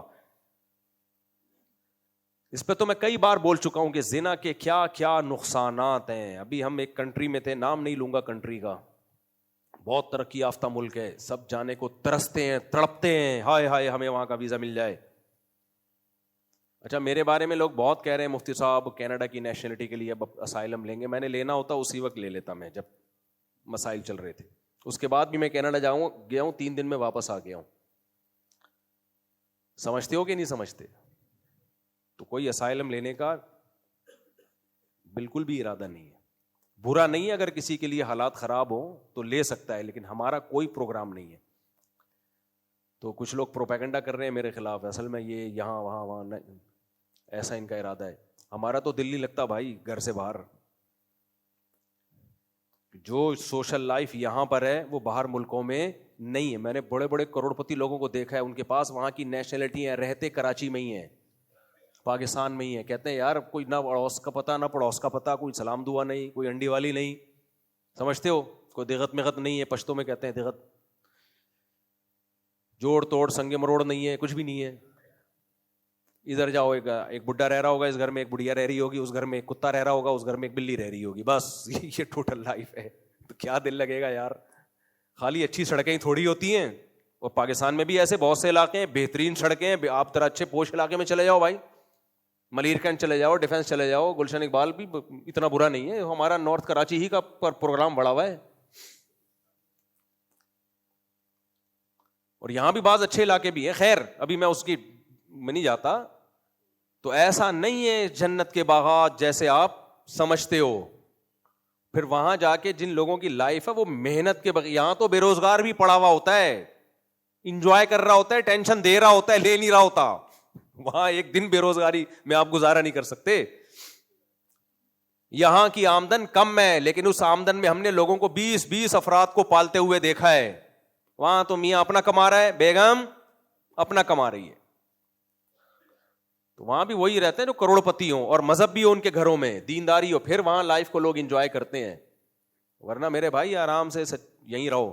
اتنے بھی حالات خراب نہیں ہیں جتنے بتائے جا رہے ہیں. ہاں غریب کے لیے حالات بہت خراب ہیں، میں مانتا ہوں، لیکن غریب وہاں جائے کیسے؟ اگر وہ غریب ہوتا، وہ لوگ غریبوں کو ویزا دیتے نہیں ہیں، سمجھتے ہو؟ تو یہ مشورہ غریبوں کو تو دیا جا سکتا ہے کہ وہاں چلے جاؤ، یہاں حالات خراب ہیں، کچھ ڈالر میں کما لو تو کچھ اچھے حالات ہو جائیں گے. لیکن وہ غریب جائے گا کیسے؟ وہ لوگ پہلے بینک اسٹیٹمنٹ دیکھتے ہیں. غریبوں کے لیے ان ملکوں میں کوئی ٹھکانہ بولو نہیں ہے. تو جب ٹھکانہ ہی نہیں ہے تو پھر انجوائے کرو لائف کو ادھر ہی. اور مالداروں کو جانے کی ضرورت ہے نہیں. تو یہ چونکہ بہت ٹرینڈ چل رہا ہے، آپ یہاں چلے جائیں، آپ ایکچولی وہاں چلے جائیں، آپ وہاں چلے جائیں. ابھی میں دبئی سے وہ افریقہ سے آ رہا تھا تو قطر ایئرپورٹ پہ مجھے ایک پٹھان دوست ملے پشاور کے، 4 سال اٹلی میں کھجل خواری کر کے آئے ہیں. تو کہہ رہے ہیں میں جا رہا ہوں پشاور، میری توبہ جو میں واپس کبھی یورپ کا میں نے سوچا بھی،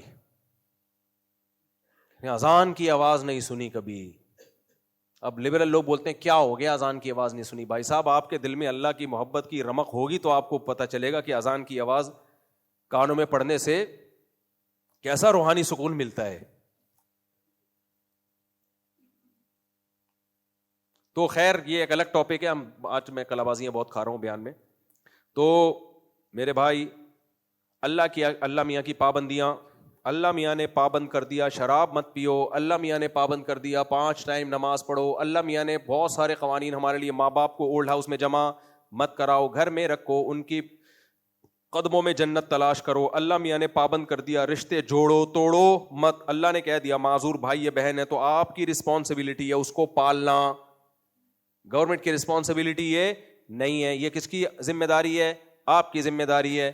اور 20 قسم کے احکامات جس پر بیان ہوتا رہتا ہے، انہوں نے ان تمام پابندیوں سے آپ کو کیا کر دیا؟ آزاد.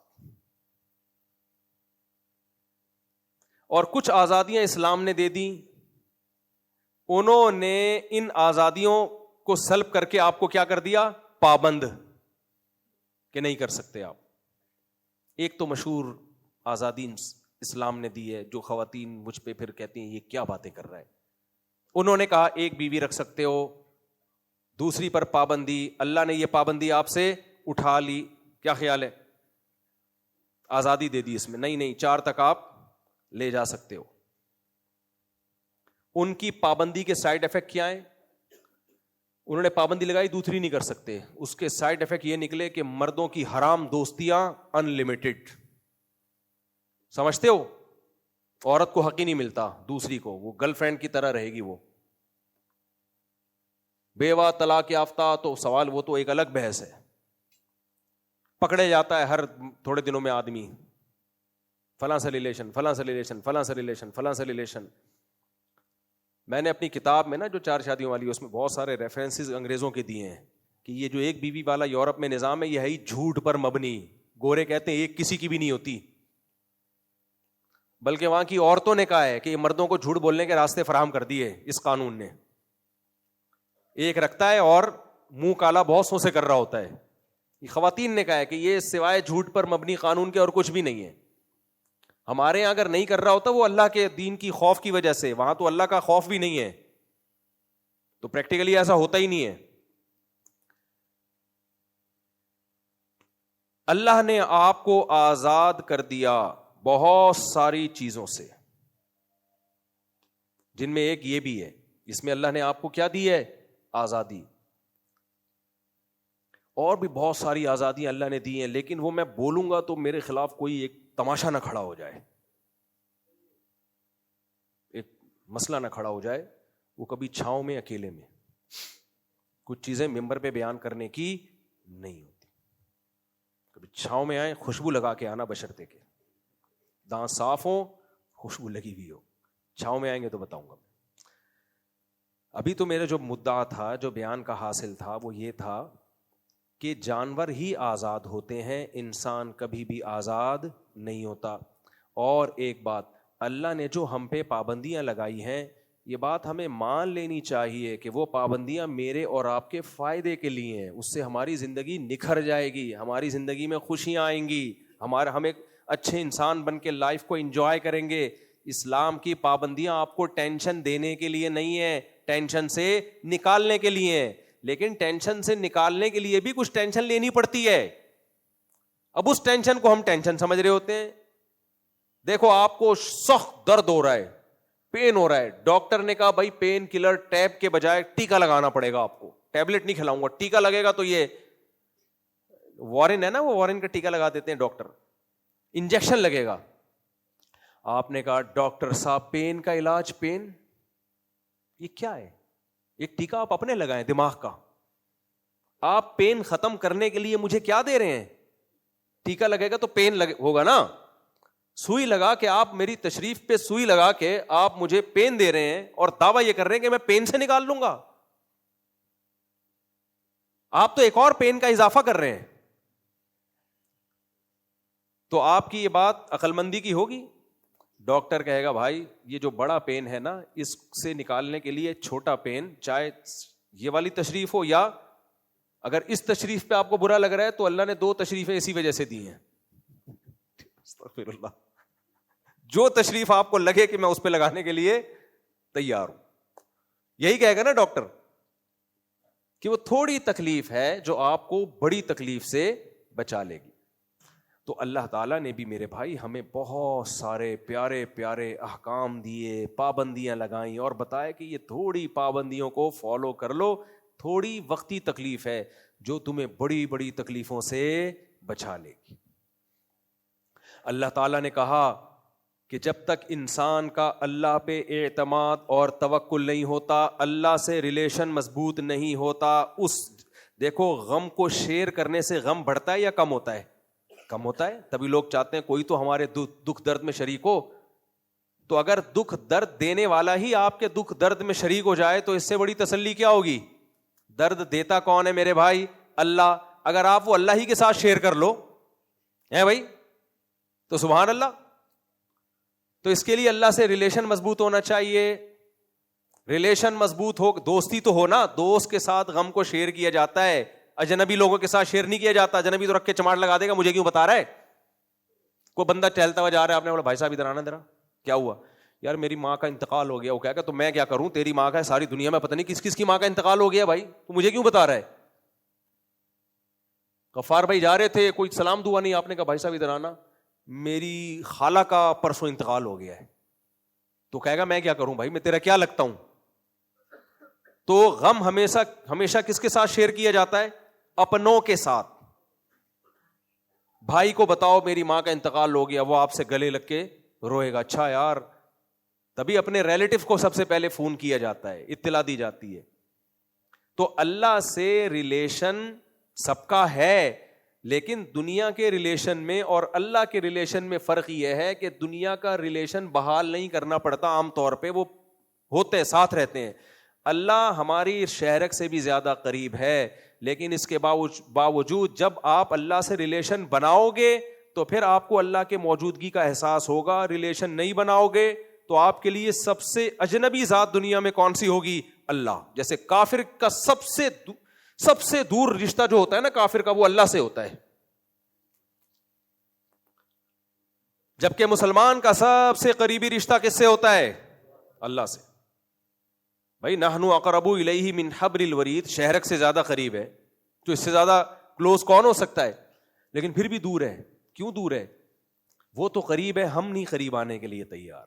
تو اللہ تعالیٰ نے کہا کہ تم کچھ قربانیاں دے کے مجھ سے اپنا ریلیشن مضبوط کرو. ان تعبد اللہ کأنک تراہ، اللہ کی عبادت کرو اور ایسے گویا تم اس کو دیکھ رہے ہو، کیونکہ وہ تو تمہیں بہرحال دیکھ رہا ہے.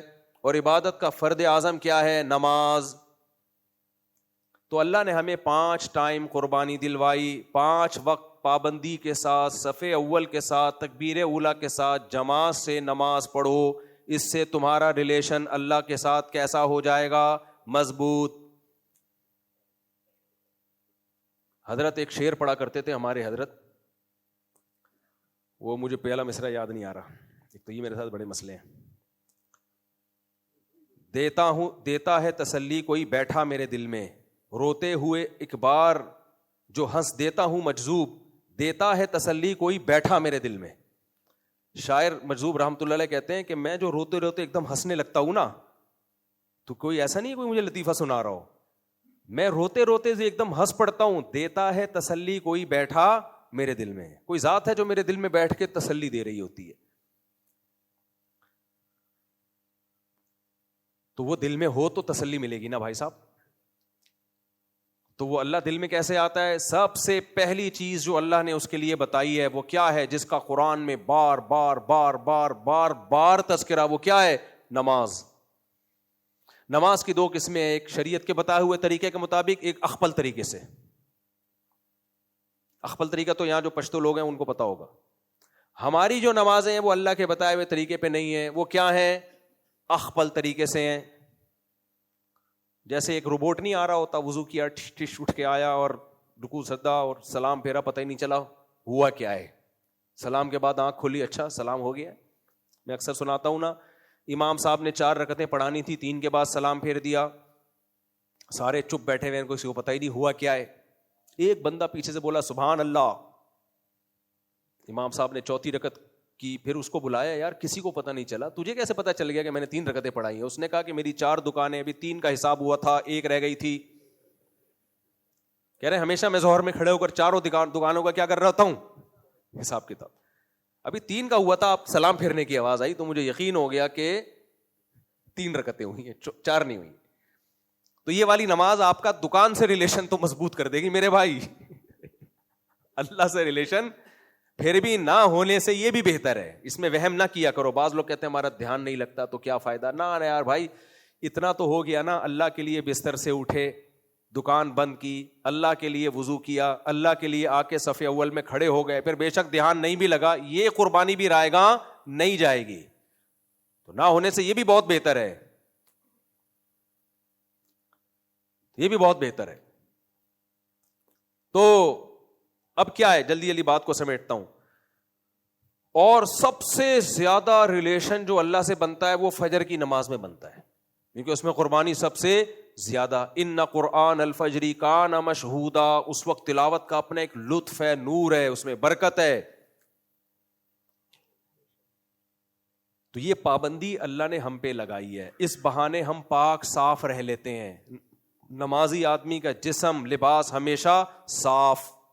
قانون سازی کی ضرورت نہیں ہے. دیکھو انگریزوں نے یہ تو قانون بنا دیا کہ ادھر کوئی پوٹی کرے ادھر صاف کرو، نہیں کیا جرمانہ. استنجا کر کے پانی سے دھو، اس پہ کوئی قانون نہیں بنایا. یعنی آپ کا نجی معاملہ ہے، آپ کی اپنی تشریف ہے، آپ جیسے چاہے رکھیں اس کو. تو نمازی آدمی کیا کرتا ہے؟ یہ کر لے گا نمازی آدمی؟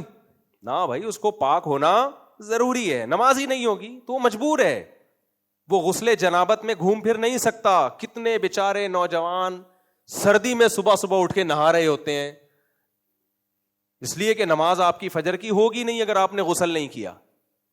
کوئی جرمانہ نہیں ہے غسل نہ کرنے پر، اللہ نے پابندی لگا دی نماز پڑھنی ہے، اور نماز کو جوڑ دیا طہارت کے ساتھ. تو نہ چاہتے ہوئے بھی غسل کرنا ہے.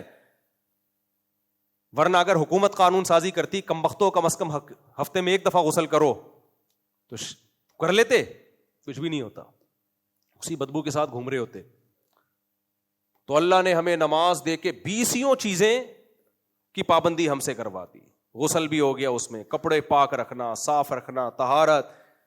پھر مسجدوں میں حکم دیا, پیاز کی بدبو برداشت نہیں کی مسجدوں میں, تو بیت الخلاؤں کی بدبو کہاں سے برداشت ہوگی؟ تو عجیب, یعنی اگر پھر بھی اگر مسجد میں بدبو آ رہی ہے تو پھر وہ اسلام کا قصور نہیں ہے بھائی, وہ ہمارا قصور ہے.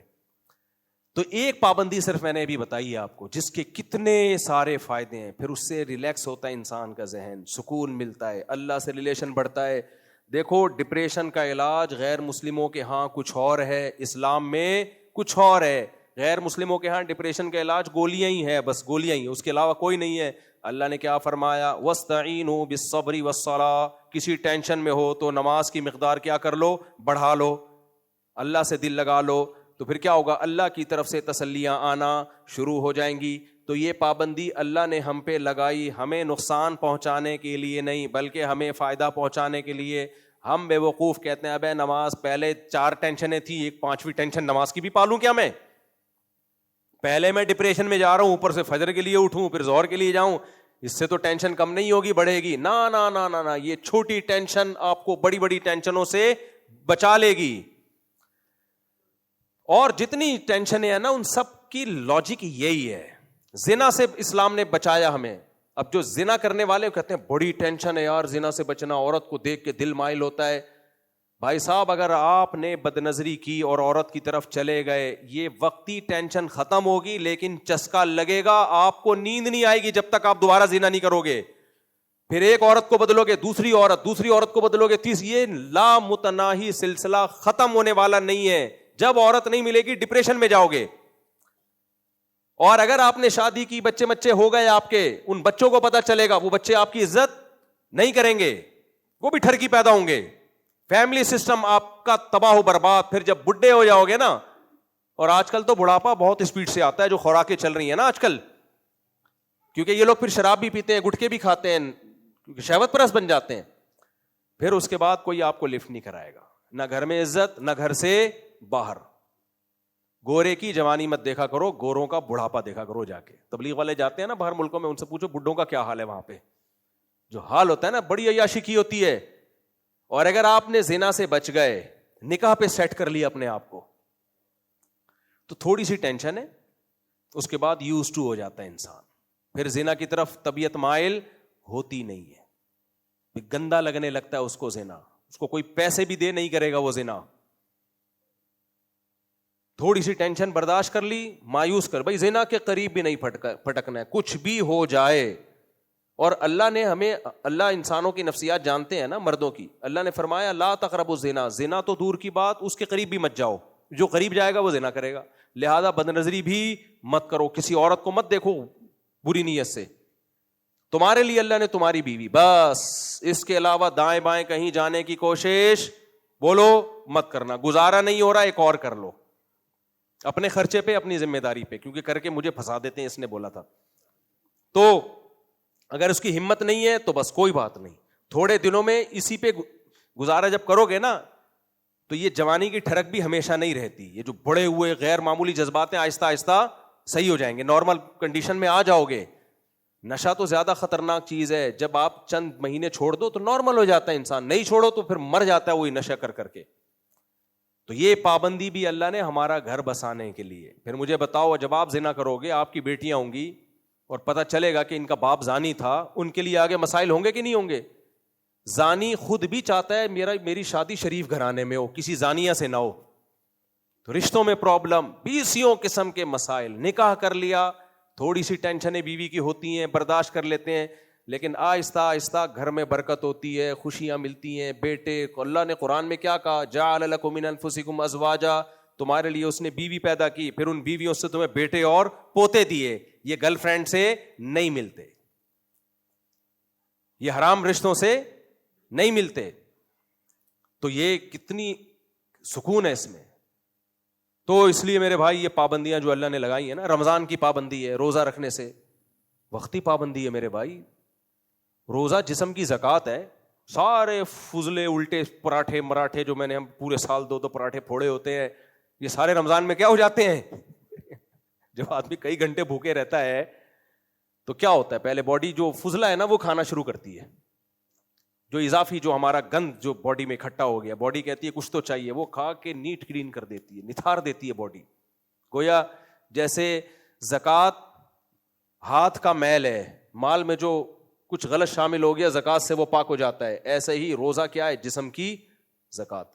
تھوڑی سی ٹینشن ہوتی ہے, اور وہ بھی 3-4 دن رمضان میں. شروع کے 2-3 روزے مشکل لگتے ہیں, اس کے بعد یوز ٹو ہو جاتے ہیں, ایک روٹین ہو جاتی ہے. آخری بات کر کے بیان ختم کرتا ہوں. میں لوگوں کو مشورہ دیتا ہوں کراچی کی سردی میں ٹھنڈے پانی سے نہایا کرو, فائدہ ہوتا ہے. یہ گرم پانی کے عادی مت ڈالو, اس سے ٹینشن ہے. صحت بھی اچھی ہوتی ہے ٹھنڈے پانی سے نہا کے. لوگ کہتے ہیں ٹھنڈے پانی سے اوئی اوئی اوئی ایسے کر رہے ہوتے ہیں. تجربہ کر کے دیکھ لو, پہلا مگا مشکل ہے بس. گرم پانی سے نہاؤ گے نا مسلسل ٹینشن میں رہو گے, سردی لگتی رہے گی آپ کو, اور چھوئی موئی بن جاؤ گے. اب مجھے نہیں پتا پشاور اسلام آباد کی سردی کا, کراچی کی سردی جو ہے اس میں ٹھنڈے سے نہا سکتے ہو بڑے آرام سے, فجر میں بھی نہا سکتے ہو. تو پہلا جو مگا یا شاور کا پہلا جو چھڑکاؤ ہے اس میں وک کر کے ایک آواز آئے گی, اس کے بعد پتہ ہی نہیں چلے گا. آج میرے مشورے پر عمل کریں, کل صبح 4 بجے 5 بجے اٹھیں, یخ ٹھنڈا پانی بالٹی میں لیں اور ایک مگا اٹھا کے یوں ایک دفعہ ڈالیں. 3 سے 4 سیکنڈ بمشکل تکلیف ہے, اس کے بعد مزہ آئے گا, پتہ ہی نہیں چلے گا اور سردی نہیں لگے گی. مجھے اکثر دیکھا ہے نا, فجر میں نے کچھ پہنا ہوا ہوتا ہے, فجر میں یہاں لوگ ایسے جیسے برف باری ہو رہی ہے, -10 ٹیمپریچر چل رہا ہے, ایسے آ رہے ہوتے. میں اکثر فجر میں بنیان بھی نہیں پہن کے آتا. تو ٹھنڈے پانی سے نہاؤ میرے بھائی, آپ ایک دفعہ کی ٹھنڈ ہے. ہاں پھر تولیے سے اس کو اچھی طرح صاف کر لو, ورنہ ٹھنڈ پہ نہ جائے کہیں. پنجابی میں کہتے ہیں نا ٹھنڈ پہ گئی ہے, اس کو صاف کر لو آپ. سردی ختم, سارا دن اچھا گزرے گا. میں جامع رشید جاتا تھا نیول کالونی ہاکس بے روڈ سے بائک پہ, سردیوں میں جاتا تھا فجر کی نماز, بلکہ بعض دفعہ راستے میں فجر پڑھنی پڑتی تھی, یخ سردی ہوتی تھی. تو ایک دفعہ کی ٹینشن تھی, جب میں 35 کلومیٹر کی ڈرائیو کر کے پہنچتا تھا, رائڈ کر کے پہنچتا تھا, تو مجھے نہیں سردی لگ رہی ہوتی تھی, باقی سب کانپ رہے ہوتے تھے سردی میں. وجہ کیا ہے کہ بھائی آپ نے ایک دفعہ اس سے زیادہ سردی اپنے اوپر لے لی ہے, تو کم درجے کی سردی اب آپ کو لگنا اتنا نہ ہے فور کہ جم ہی جائیں آپ, کوئی نمونیا ہو جائے, کوئی ہر آدمی کو اپنی صحت کا پتہ ہوتا ہے. تو کیا ہے, چھوٹی ٹینشن آپ کو ہمیشہ بڑی ٹینشنوں سے بچاتی ہے. تو آپ ٹھنڈے پانی سے نہا لو میرے مشورے پر, کل نہا لیں آپ, ڈاکٹر کو باہر بٹھا کے رکھیں کچھ ہو نہ جائے. ہوتا نہیں ہے کراچی کی سردی, کوئی ایسی سردی نہیں ہے, اتنا چھوئی موئی بنا لیا ہے, ایسا یوں ٹھنڈا پانی ڈالیں, ایک جھٹکا آئے گا, ہل جائیں گے آپ, اس کے بعد بالکل مزہ آنا شروع ہوگا پھر.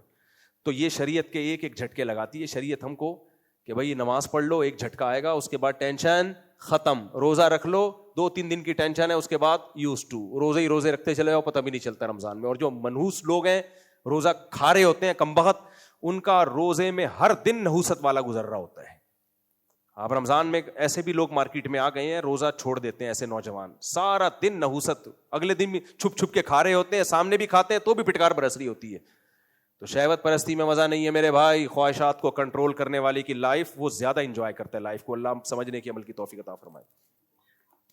میرے بھائی یہ مائک بہت سے لوگوں نے لاتوں سے توڑا ہے, یہ پہلا واقعہ نہیں ہے.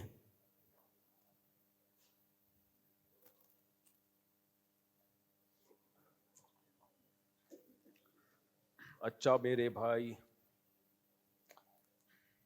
محمد علی نادر ول محمد نادر کہاں ہیں؟ یہ رہے.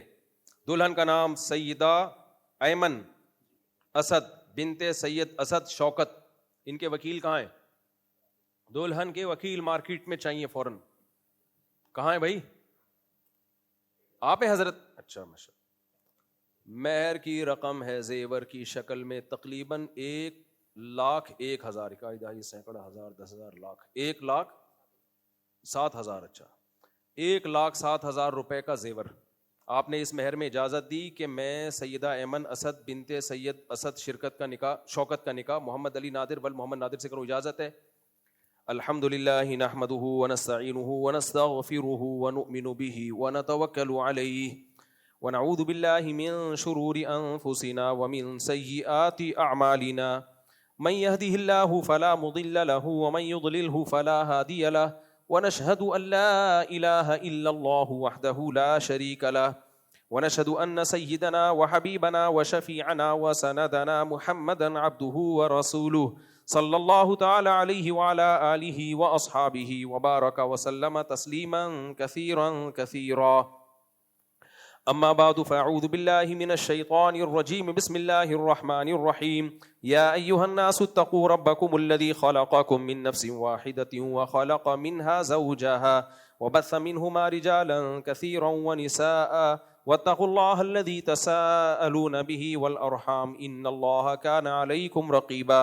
وقال تعالى يا أيها الذين آمنوا اتقوا الله وقولوا قولا سديدا يصلح لكم أعمالكم ويغفر لكم ذنوبكم ومن يطع الله ورسوله فقد فاز فوزا عظيما. وقال النبي صلى الله عليه وسلم النكاح من سنتي وقال فمن رغب عن سنتي فليس مني. وقال النبي صلى الله عليه وسلم تزوجوا الودود الولود فإني مباهي بكم الأمم. وقال النبي صلى الله عليه وسلم تزوجوا ولا تكونوا كرهبان النصارى. جناب محمد علی نادر ول محمد نادر، میں نے آپ کا نکاح 1,07,000 روپے کی مالیت کا زیور اس مہر میں سیدہ ایمن اسد بنت سید اسد شوکت سے کیا. آپ نے اس نکاح کو قبول کیا؟ قبول کیا. ماشاءاللہ. دعا کریں الحمدللہ رب العالمین والعاقبۃ للمتقین والصلاۃ والسلام علی رسولہ الکریم وعلی آلہ وصحبہ اجمعین.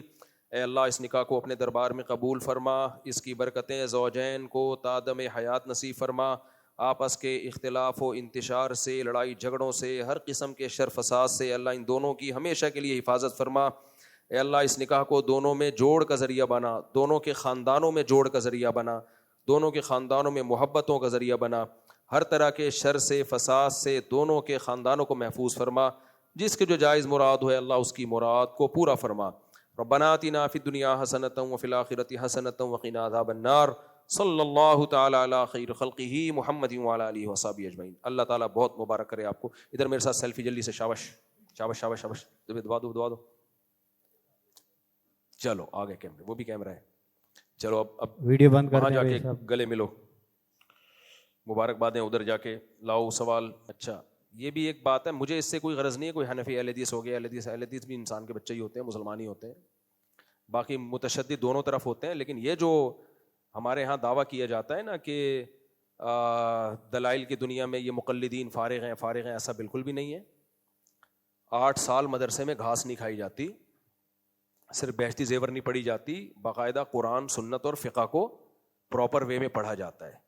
تو اس لیے پوری دنیا نے فالو کیا ہے، احناف کو، شوافے کو، مالکیہ کو، حنابلہ کو.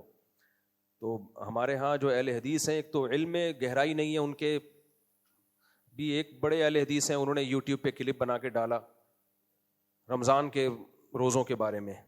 میں نام نہیں لیتا، مقصد وہ اچھے ہیں، مجھ سے اچھے ہی ہوں گے، علم میں بھی ہو سکتا ہے مجھ سے زیادہ ہی ہوں، لیکن اتنے بڑے بڑے مسائل میں آپ یہ بلنڈر. اسلام کا رکن ہے رمضان کا روزہ، اس میں انہوں نے کہا کہ حاملہ عورت بھی روزہ چھوڑ سکتی ہے، دودھ پلانے والی عورت بھی روزہ چھوڑ سکتی ہے. بھائی کیا دلیل ہے اس کی؟ حاملہ عورت کو اگر روزہ رکھنے سے نقصان کا خطرہ ہو تو روزہ چھوڑ سکتی ہے، دودھ پلانے والی عورت کو اگر روزہ رکھنے سے نقصان کا خطرہ ہو تو روزہ چھوڑ سکتی ہے. علی الاطلاق دودھ پلانا یہ رخصت تھوڑی ہے. آپ کہہ سکتے ہیں یہ دودھ پلانا کیا یہ مرض ہے؟ دودھ پلانا اللہ میاں نے سفر میں روزہ چھوڑنے کی اجازت دی اور مرض میں، تیسری کوئی چیز نہیں ہے. تو نہ پریگننسی کوئی بیماری ہے، پریگننسی نہ ہونا تو بیماری ہے، پریگننسی ہونا تو نیچرل ہے، وہ بیماری تھوڑی ہے. اسی طرح بچے کا دودھ پلانا بیماری نہیں ہے، دودھ نہ آنا بیماری ہے.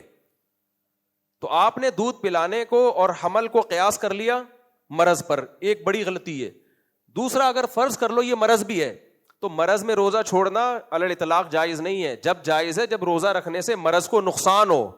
مثال کے طور پر کسی کو خارش کی بیماری لگی ہوئی ہے، ڈاکٹر کہتا ہے کہ روزہ رکھنے سے بیماری بڑھ جائے گی تو آپ روزہ چھوڑ سکتے ہیں، لیکن ڈاکٹر کہہ رہا ہے روزہ رکھنے سے نہ بیماری بڑھے گی نہ کم ہوگی، پھر پوری امت کہتی ہے کہ پھر روزہ چھوڑنا آپ کے لیے جائز نہیں ہے، کیونکہ روزے کا خارش سے کوئی تعلق ہے نہیں. پھر اس مرض میں مرض ہونے کی وجہ سے آپ روزہ نہیں چھوڑ سکتے. بلکہ بعض بیماریوں میں تو روزہ رکھنے سے بیماری ٹھیک ہو جاتی ہے. پیٹ خراب ہے تو روزہ رکھو گے اور اچھا ہو جائے گا. اب کوئی کہا میرا پیٹ چونکہ خراب ہے, پیٹ میں درد ہے, لہٰذا میں روزہ چھوڑ رہا ہوں. بھائی اگر روزہ رکھنے سے پیٹ کا درد بڑھنے کا چانس ہے تو آپ چھوڑ سکتے ہو, لیکن اگر پیٹ کا روزے سے کوئی لینا دینا نہیں ہے تو پھر بیماری میں روزہ چھوڑنا جائز نہیں ہے. تو جب سچی مچی کی بیماری میں روزہ چھوڑنا جائز نہیں ہے, اگر بیماری کو نقصان کا خطرہ نہ ہو, تو پریگنینسی اور بچے کو دودھ پلانا تو بیماری بھی نہیں ہے, اس میں علی اطلاق روزہ چھوڑنا کہاں سے جائز ہو گیا؟ ہاں نقصان کا خطرہ ہو تو ایک الگ بات ہے, پھر جائز ہے. تو وہ مسئلہ بھی انہیں اہل حدیث عالم نے غلط بیان کیا.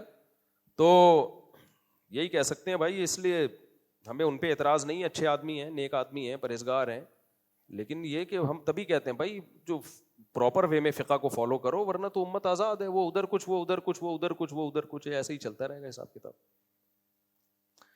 مفتی صاحب میں اپنی والدہ کے لیے, اچھا آج کل ایک بڑا مسئلہ یہ بھی ہے کہ جو مسئلہ دلیل سے مبنی ہو, سب کچھ ہو, آپ کا اگر اختلاف ہوگا تو حنفیوں کے کھاٹے میں ڈال دیا جائے. حنفی یہ کہتے ہیں, حنفی یہ کہتے ہیں, حنفی بلا وجہ حنفیوں کو لا کے ذلیل کرنے کی کوشش کرنا.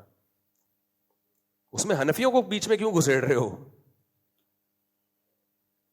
بعض دفعہ پوری امت کا یہ مسئلہ ہوتا ہے, جیسے وہ انجینئر علی مرزا نے بھی حنفیوں کو گھسیڑا ہے. حنفی کہتے ہیں ایسے خلا نہیں ہوتا, وہ تو میں نے کلپ ریکارڈ کروا دیا. حنفی نہیں بھائی, پوری امت یہی کہتی ہے. طلاق ثلاث کے مسئلے میں بھی ایسے ہی ہمارے اہل حدیث بھائی کرتے ہیں.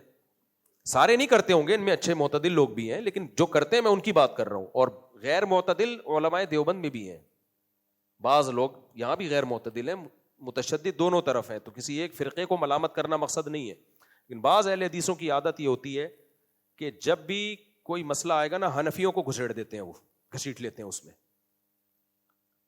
اب طلاق ثلاث میں جب بھی بات آئے گی, میں بتایا نا جی ٹی وی میں گیا تو مجھ سے پوچھا کہ حنفی لوگ کہتے ہیں کہ 3 طلاقیں 3 ہوتی ہیں, اور قرآن و سنت کیا کہتا ہے. میں نے کہا آپ لوگوں کا نا دماغ ہو گیا خراب, وہ حنفیوں سے کچھ آپ کو ہو گئی ہے, کچھ چڑ جاتی. چاروں امام کہتے ہیں 3 طلاق 3 ہوتی ہے, اور اس لیے کہتے ہیں کہ قرآن بھی یہ کہتا ہے 3 ہوتی ہیں, حدیث بھی یہ کہتی ہے کہ 3 ہوتی ہے. وہ ساحل ادیم نے نہیں کیا. جب میں نے کہا کہ ملک میں بغاوت جائز نہیں ہے تو ساحل ادیم نے کہا یہ فقہ حنفی جو ہے نا, پھر حنفی کو کیوں بیچ میں لے آئے؟ میں نے کوئی حنفیوں کی دلیل دی تھی اس میں؟ تو جس کو اپنا غصہ نکالنا ہوتا ہے, کبھی حنفیت کا نام لے کے رد کرنا شروع کر دیتا ہے, کبھی دیوبندیت کا نام لے کے رد کرنا شروع کر دیتا ہے. بھائی جب آپ دلائل سے ہو رہی ہے تو جواب بھی کس سے ہونا چاہیے؟ دلائل سے. یہ بغاوت کا مسئلہ بھی میں 2 منٹ میں کئی بار بتایا, کلپ بھی نہیں چلتا, پتہ نہیں کیا مسئلہ ہے. لوگ کہتے ہیں اگر بغاوت حرام ہوتی تو حضرت حسین نے کیوں بغاوت کی؟ پھر سیدنا حسین نے بغاوت نہیں کی. سیدنا حسین اگر حکومت کے خلاف بغاوت کے لیے نکلتے تو گھر کی خواتین اور بچوں کے ساتھ نہیں نکلتے. کبھی بھی دنیا میں مسلح بغاوت گھر کی خواتین اور بچوں کے ساتھ, اور پاک دامن خواتین جن کی انگلی کا ناخن بھی زندگی میں کسی نے نہ دیکھا ہو, ان کو کیسے ریاست کے خلاف میدان جنگ میں لے کے جائیں گے؟ وہ ان کا ظالمانہ قتل کیا کوفہ کے گورنر نے, اس بدبخت نے, کروڑہ لعنت اس پر اللہ کی. حضرت حسین دفاع میں لڑے ہیں, اپنے دفاع میں شہید ہوئے ہیں, تو دفاع میں شہید ہونے کی اجازت ہے آپ کو, لڑنے کی بھی اجازت ہے. کوئی آپ پہ حملہ کر رہا ہے تو آپ لڑو, 100 دفعہ لڑو, کس نے منع کیا ہے؟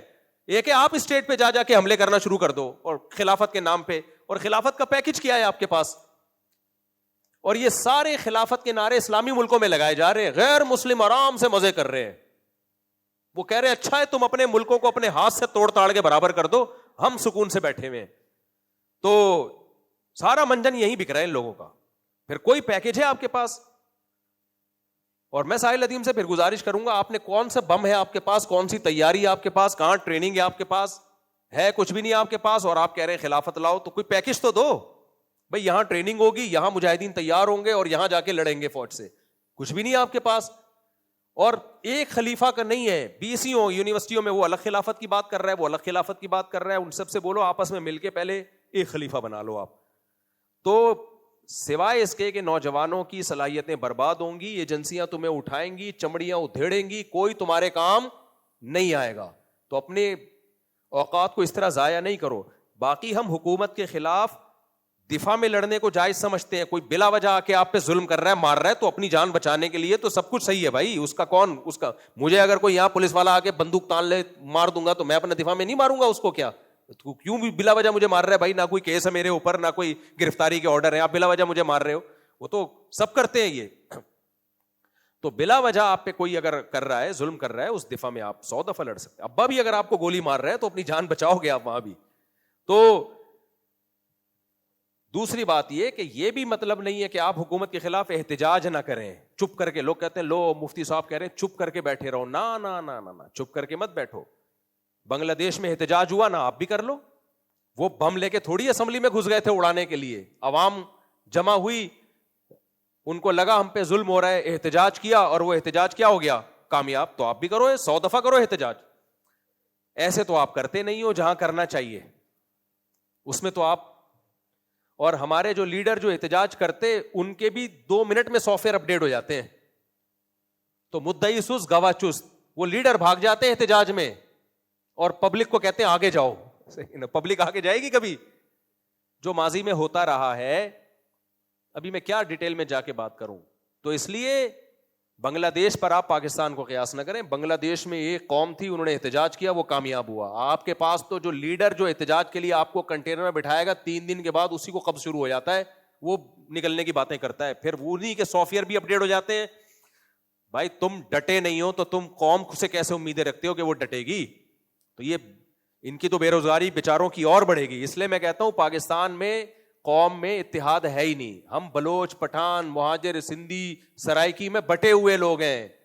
پھر جو ان میں بھی ہیں وہ P T I, J you آئی اور مسلم لیگ اور پیپلز پارٹی میں بٹے ہوئے ہیں. تو بٹ کے احتجاج میں 4-6 آدمی کنٹینر, اور پھر اس میں بھی اگر 40 لاکھ بھی جمع کر لیے تو لیڈر ہی عجیب سا ہوگا, وہ سب سے پہلے کنٹینر چھوڑ کے بھاگے گا جب پولیس آئے گی.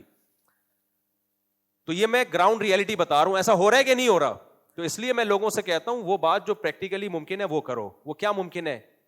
کماؤ, کھاؤ, 4 شادیاں کرو, بچے پیدا کرو, گھوم پھر کے آنا تم نے ادھر ہی ہے. اور جو پازیٹو وے میں تبدیلی ملک میں لا سکتے ہو اس سے غافل نہ ہو. جیسے جامعۃ الرشید کے پاس ایک پیکج ہے, جامعۃ الرشید غافل نہیں بیٹھا, اور بھی علماء الحمدللہ کر رہے ہیں. جامعۃ الرشید نے کہا کہ بھائی ہم علماء کو بیوروکریسی میں لے کے جائیں گے. باطل لوگ چلے گئے ہیں بیوروکریسی میں, باطل لوگ چلے گئے ہیں فوج میں, باطل لوگ چلے گئے ہیں عدلیہ میں, تو ہم علماء کو کیوں نہ لے کے جائیں. یہ ان کی ایک پالیسی, اور اس میں وہ 20 سال میں بہت کچھ الحمدللہ کامیابیاں حاصل کر چکے ہیں. کبھی آپ خوشبو لگا کے آنا, میں جامعۃ الرشید کی پوری پریزنٹیشن پیش کروں گا کہ 20 سال کے سفر میں جامعۃ الرشید نے کیا کیا خدمات سر انجام دی ہے ملک میں انقلاب لانے کے لیے. ہوائی باتیں نہیں, پورا ایک پیکج ہے. تو اس میں آپ جامعۃ الرشید کا حصہ بے شک نہ بنے, آپ وہی پیکج شروع کر دیں, لیکن پازیٹو وے میں کوئی ریلائبل کام کریں گے, آپ کوئی پیکج دیں گے, میرے پاس یہ پیکج ہے, تو اس طرح سے ہم انقلاب کے قائل ہیں. لاؤ انقلاب. باتیں پھینکنے پر گورنمنٹ کی طرف سے کوئی پابندی نہیں ہے, یہ کر دو, یہ مولوی کچھ نہیں کر رہے, یہ اڑا دو, یہ کر دو, کوئی پتھر سے نہ مارے میرے دیوانے کو, بم کا زمانہ اڑا دو سالے کو, اس سے کچھ بھی نہیں آئے گا. مفتی صاحب میں اپنی والدہ کے لیے ہر دن 1 سورہ یاسین اور شام کو 2 رکعت نفل نماز اور رات کو سورہ ملک ختم کر کے بخشتا ہوں, اور جمعرات کو خیرات کرتا ہوں والدہ کے لیے. بھائی جمعرات کا دن کیوں خاص ہے؟ کبھی بھی صدقہ خیرات کر دو. دیکھو ایصال ثواب اگرچہ جائز ہے قرآن پڑھ کے بھی, لیکن جو حدیث میں منصوص ہے وہ صدقہ خیرات ہے. تو جو چیز منصوص ہے اس کو زیادہ فوکس کرنا چاہیے. والدہ کے لیے کنواں کھدوا دیں, مسجد میں دریاں ڈلوا دیں, یا غریبوں کو کھانا کھلا دیں چپکے سے. دل میں نیت کریں کہ اس کا ثواب کس کو پہنچے, والدہ کو. تو یہ کام کو زیادہ فوکس کرنا چاہیے. جو کام کر رہے ہیں وہ بھی ٹھیک ہے, لیکن یہ دوسرے کام کو زیادہ فوکس کریں. مفتی صاحب میں اپنے والد کی جیب سے پیسے نکالتا ہوں اپنی جائز چیزوں کو پورا کرنے کے لیے, تو کیا وہ چیزیں میرے لیے حرام تو نہیں ہے؟ لیکن غصہ ہو جاتے ہیں. بالکل حرام ہے, ناجائز ہے. ضرورت کے لیے اجازت ہے کہ آپ اپنا واجب حق جو بنتا ہے باپ پہ وہ لے سکتے ہیں. اسی طرح بیوی کے لیے جائز ہے کہ شوہر اگر واجب حق بھی نہیں دے رہا تو وہ پینٹ سے پیسے نکال کے استعمال کر سکتی ہے, لیکن وہ واجب حق میں ہے. اور واجب حق کیا ہے؟ کھانا پینا بیسک مل رہا ہو بس.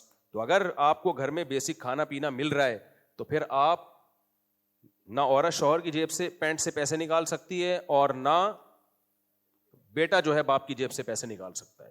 اب خواتین اس پہ کہتی ہیں لو واجب حق کے علاوہ بھی تو خرچے ہوتے ہیں, تو پھر اس میں شوہر کو منایا جائے, کو سمجھایا جائے. نہیں خرچ کر رہا, میرا بیان سنا دیں جو بیوی پہ خرچ کرنے کے فضائل, مولانا طارق مل صاحب کا سنا دیں. حدیثوں میں بہت کچھ ہے یہ کہ خرچ کرو گے اللہ تمہیں بھی کھلائے گا. اس کمبخت کو اس طرح سے سیدھا کرنے کی کوشش کی جائے.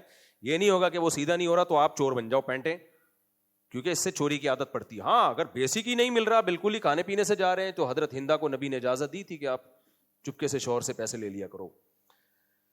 میرے بھائی ابا کے پیسے چوری کرنا چھوڑ دو, تم بھی ابا بنو گے کسی دن. پھر جب وہ دیکھے گا نا کہ میرے ابا دادا کی پینٹ سے پیسے چوری کرتے تھے تو تمہارا بچہ بھی تمہاری پینٹ سے چوری کرے گا, بلکہ ایک دن پینٹ ہی چوری کر کے لے جائے گا وہ. میرا سوال یہ کہ اپنے والد سے جب پیسے یہ ہو گیا, اچھا جب پیسے مانگتے ہوں تو کہتے ہیں کل تو دیے تھے, حالانکہ اس کو 4-5 دن ہو چکے ہوتے ہیں, تو میرا دل کرتا ہے کہ میں اپنے والد کے لیے کچھ اچھا کھانے کو لے آؤں, تو کیا اگر میں ان کی جیب سے پیسے نکال کر, غلط ہے یار. باپ نے گھر دے دیا, نام دے دیا, بہت ہے, بس جو اضافی دے رہا ہے غریبی ہے. پہلے زمانے میں یار کیسے میرے والد صاحب جب شام کو آفس سے گھر آتے 2 ریوڑیاں لے کے آتے تھے, جب بھی آتے 2 ریوڑیاں ان کے ہاتھ میں ہوتی تھی لمبی لمبی, ہمیں انتظار میں بیٹھے ہوتے تھے ابو آ رہے ہیں. میں چھوٹا تھا اس لیے تو میرے لیے لاتے تھے, باقی تو بڑے ہو گئے تھے, تو وہ ہمیں اب تک یاد ہے. تو ان ریوڑیوں سے بچے خوش ہو جاتے تھے. آج کے بچے کو کمبختوں کو ہوس تو دیکھو, ہوس تو دیکھو, ان کو یہ بھی چاہیے ان کو وہ بھی چاہیے. ہمیں وہی یادیں رہ گئیں کہ یار ہمارے لیے 2 ریوڑیاں لاتے تھے. باقی کیا ہے, جو بیسک ذمہ داری ہے انہوں نے ہمارے لیے پوری کی. گھر دیا ہمیں, میں جب مدرسے گیا تو میری الگ سے پاکٹ منی انہوں نے متعین کر دی, مجھے تسلی دے دی کہ بھائی اب تم چونکہ کماؤ گے نہیں تو تمہاری رسپانسبلٹی کس کی ہے, کھانا پینا. میں مدرسے میں پیسے دے کے کھایا کرتا تھا, مدرسے میں جو کھانا تھا اس کی میں پیمنٹ دیتا تھا, میرے والد صاحب دیتے تھے کہ بھائی نہیں فری میں نہیں, ہم نے کیا کرنا ہے, پے کر کے کھانا ہے. تو یہ جو بیسک چیزیں ہیں یہ پوری کر رہے تھے. تو لیکن بچوں کی نظر ان بیسک چیزوں پہ نہیں ہوتی, بچوں کی نظر ہوتی ہے جو غریبیاں ہیں, تو غریبی کی تو پھر کوئی حد نہیں ہے. اچھا میرے بھائی ملزام لوگوں اپنی باتوں سے ہنسانا کیسا ہے, ان کے چہرے پر رونق لانا. میں لوگوں کو ہنسانے ان کو خوش رکھنے کے لیے ان کی کوشش کرتا ہوں, لیکن لوگ کہتے ہیں تم پاگل ہو, مجھے بھی ایسا ہی لگ رہا ہے. اچھی بات ہے, لیکن بات کے دوران ہنسانا ٹھیک ہے, الگ سے ہنسانے ہی کا پروگرام لے کے ساری زندگی چلتے رہیں تو جائز تو یہ بھی ہے, لیکن یہ اس سے انسانیت کا جو تھوڑا وقار کے خلاف ہے. یہ سوسائٹی میں پھر آپ کو لوگ سنجیدگی سے نہیں دیکھتے, پھر آپ کے ایک مسخرے کی حیثیت سے آپ کی ایک حیثیت بن جاتی ہے. تو جیسے میں بیان کر رہا ہوتا ہوں بیچ میں ہنسا بھی دیتا ہوں, سوال جواب کا سیشن ہے, ہنسا بھی دیا ہم نے اس میں. لیکن اگر میں یہاں مزاحیہ ہی پروگرام شروع کر دوں یا مسجد کے باہر, تو پھر میری حیثیت کیا ہوگی, کامیڈین کی ہو جائے گی حیثیت. تو یہ پھر ٹھیک ہے, کوئی کامیڈین بننا چاہتا ہے تو گورنمنٹ کی طرف سے اور اللہ کی طرف سے پابندی نہیں ہے, لیکن پھر آپ کا سوسائٹی میں وقار بہرحال مجروح ہوتا ہے, پھر لوگ آپ سے اہم معاملات میں مشورے نہیں لیں گے آپ سے کبھی بھی. اچھا میرے بھائی مفتی سے میرے سینے کے بال بہت سخت ہوتے ہیں ان کی. اچھا میں جو ہنساتا پھنساتا رہتا ہوں, لوگ کہتے ہیں پتہ نہیں کامیڈی کرتے ہیں. بھائی ہر آدمی کا مزاج ہوتا ہے, مزاج انسان کا چینج نہیں ہوتا, تو وہ تبدیل نہ کروائیں گن پوائنٹ پہ کہ آپ رلایا کریں. جب نہیں رونا آ رہا تو میں کیوں رلاؤں تم کو, جب آ جاتا ہے تو اتفاق سے رو لیتے ہیں, آپ کو بھی رلا دیتے ہیں, لیکن جب نہیں آ رہا تو میں ناٹک کیوں کروں. ڈرامے بازی مجھے بالکل بھی پسند نہیں ہے. انسان کو نیچرل موڈ میں ہی ہونا چاہیے جو اس کا سچی مچی کا موڈ ہے. مفتی صاحب بہت سخت الجھن ہوتی ہے اور خارش رہتی ہے, تو کیا بال صاف کر سکتا ہوں سینے کے بال؟ اگر مجبوری میں کر سکیں تو جائز ہے سینے کے بال, زینت کے لیے جائز نہیں ہے مرد سینے کے بال صاف کرے تاکہ میں بالکل نیٹ اینڈ کلین نظر آؤں. لیکن اگر کوئی پرابلم ہو رہی ہے, کوئی سینے کے بالوں میں کوئی مشکل ہو رہی ہے, تو پھر کاٹ سکتے ہیں. ہم جماعت کے ساتھ اس سرگودہ سیاوی میں آپ سے مصافحہ کرنے کا خواہش مند ہوں, مصافحہ عنایت فرمائیں. دیکھو جماعت والے ماشاءاللہ آئے ہوئے ہیں, پہلے دن جماعت آئی. اچھا جماعتیں یہاں بہت آتی ہیں, کوئی جاپان سے آ رہی ہے, کوئی پشاور سے, کوئی کوئٹہ سے, کوئی لاہور سے, کوئی خانے وال سے. ایک جماعت جائے گی دوسری آئے گی, ماشاءاللہ ہماری مسجد کی برکت ہے یہ جماعتیں آ رہی ہیں. اچھا جو جماعت آتی ہے وہ سمجھتی ہے ہم پہلی دفعہ مفتی صاحب کی مسجد میں جا رہے ہیں, اور مفتی صاحب بھی پہلی دفعہ کسی جماعت سے مفتی صاحب کا ٹاکرا ہو رہا ہے. لہٰذا وہ بیچارے مجھ جیسے نالائق سے محبت میں یہ امید رکھتے ہیں کہ میں اب ہر ایک سے اچھی طرح ملوں گا, بیٹھوں گا. بھائی پچھلی والی کے ساتھ بیٹھ چکا ہوں, وہ جاتی ہے, پھر دوسری آ گئی, پھر تیسری آ گئی, پھر چوتھی آ گئی, پھر پانچویں آ گئی, میرا تو پروگرام بڑھ گیا. تو اب جماعت گئی تھی, اب ایک نئی جماعت آئی, تو میں نے دیکھا بھائی اتنے سارے لوگ ہیں نا, جیسے آئے مجھے دیکھ رہے ہیں یوں یوں گھور گھور کے, وہ مجھے دیکھ رہے, میں ادھر دیکھنا شروع ہو گیا, پھر وہ ادھر سے گھوم کے میں نے ادھر سے ٹن مارا. 2 دن سے میں ڈانچ دے رہا ہوں, اور میں کہہ رہا ہوں بھی بیٹھوں گا, میں بیٹھوں گا انشاءاللہ. اب کل کیا ہوا, میں بھاگ رہا ہوں, 3-4 جماعت کے ساتھی میرے پیچھے پیچھے بھاگ رہے ہیں. تو میں نے ان سے کہا کہ مفتی طارق مسعود کو پکڑنا ممکن ہی نہیں, ناممکن ہے. 21 ملکوں کی پولیس مجھے تلاش کر رہی ہے. میں نے کہا آسان نہیں ہے بھائی. تو میں یوں یوں یوں وہ پیچھے پیچھے بھاگ رہے ہوتے ہیں, میں ایسے نکلا وضو خانے سے ٹن مارا, یہی چل رہا ہے کھیل. پھر وہ اکیلے نہیں ہے, مسجد میں اور 20 لوگ آ رہے ہوتے ہیں, صف میں مجھے گھور گھور کے دیکھ رہے ہوتے ہیں, نماز کے بعد حملہ کریں گے. تو میں یہاں سے ٹن مارا, میرا جب گھر سے باہر نکلتا ہوں میری زندگی اسی طرح گزر رہی ہوتی ہے. ادھر جا رہا ہوں, ادھر سے کوئی بائک پہ آ کے مجھے گھور کے دیکھ رہا ہوتا ہے, میں ادھر گلی میں مڑ جاتا ہوں. تو یہی ہے ڈاچ ہاکی نہیں ہوتی, یوں یہاں سے ٹن مارا, ادھر سے انڈا موڑ سے نکلے, ادھر سے دائیں سے نکلے, یہی ہے میری زندگی. صحیح ہے, انجوائے کر رہا ہوں میں. اگر میں اس طرح نہ کروں تو ادھر سے بائک پہ کوئی آ رہا ہے, سلام کر, رکے گا, سیلفی لی, پھر آگے سے رکشے والے نے ٹن مارا, سلام کیا, سیلفی لی, گھر پہنچنے میں گھنٹہ لگ گیا. مسجد میں آئے نماز کے بعد, پھر اس سے سیلفی, اس سے مسافہ, اس سے سیلفی, اس سے مسافہ. ہم جیسے نالائقوں کو اللہ نے پتہ نہیں, بس اللہ نے عزت دے دی, اللہ خیر کرے. تو بےزتی بھی ہوئی ہے ٹھیک ٹھاک طریقے سے, جو مخالف ہیں وہ تو جان کے دشمن بنے ہوئے. تو اب میرے لیے میرے بھائی اس کو مینیج کرنا آسان کام نہیں ہے. جامعۃ الرشید میں بھی ایسا ہی ہوتا ہے, ظہر پڑھ کے نکلا, کچھ نمازی نکل رہے ہیں, انہوں نے مجھے دیکھا, وہاں آئے, ادھر سے.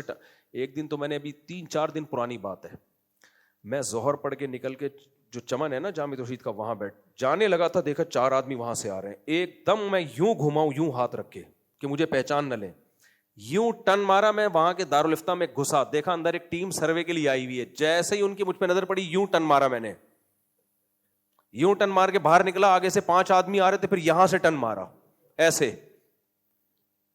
یہ 2 ہاتھ میں نے رکھ لیے, ادھر پکڑے, ادھر سے کوئی آ رہا تھا, یوں پردہ کیا, یہاں گئے, دیکھا وہاں سے بھی آ رہا ہے, یوں کیا, اس گلی میں ٹن مارا.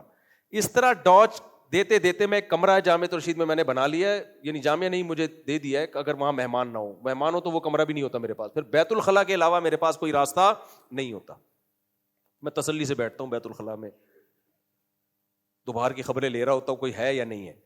تو اس طرح ٹن مار مار کے, تو میں تو بہت ہی نالائق آدمی ہوں.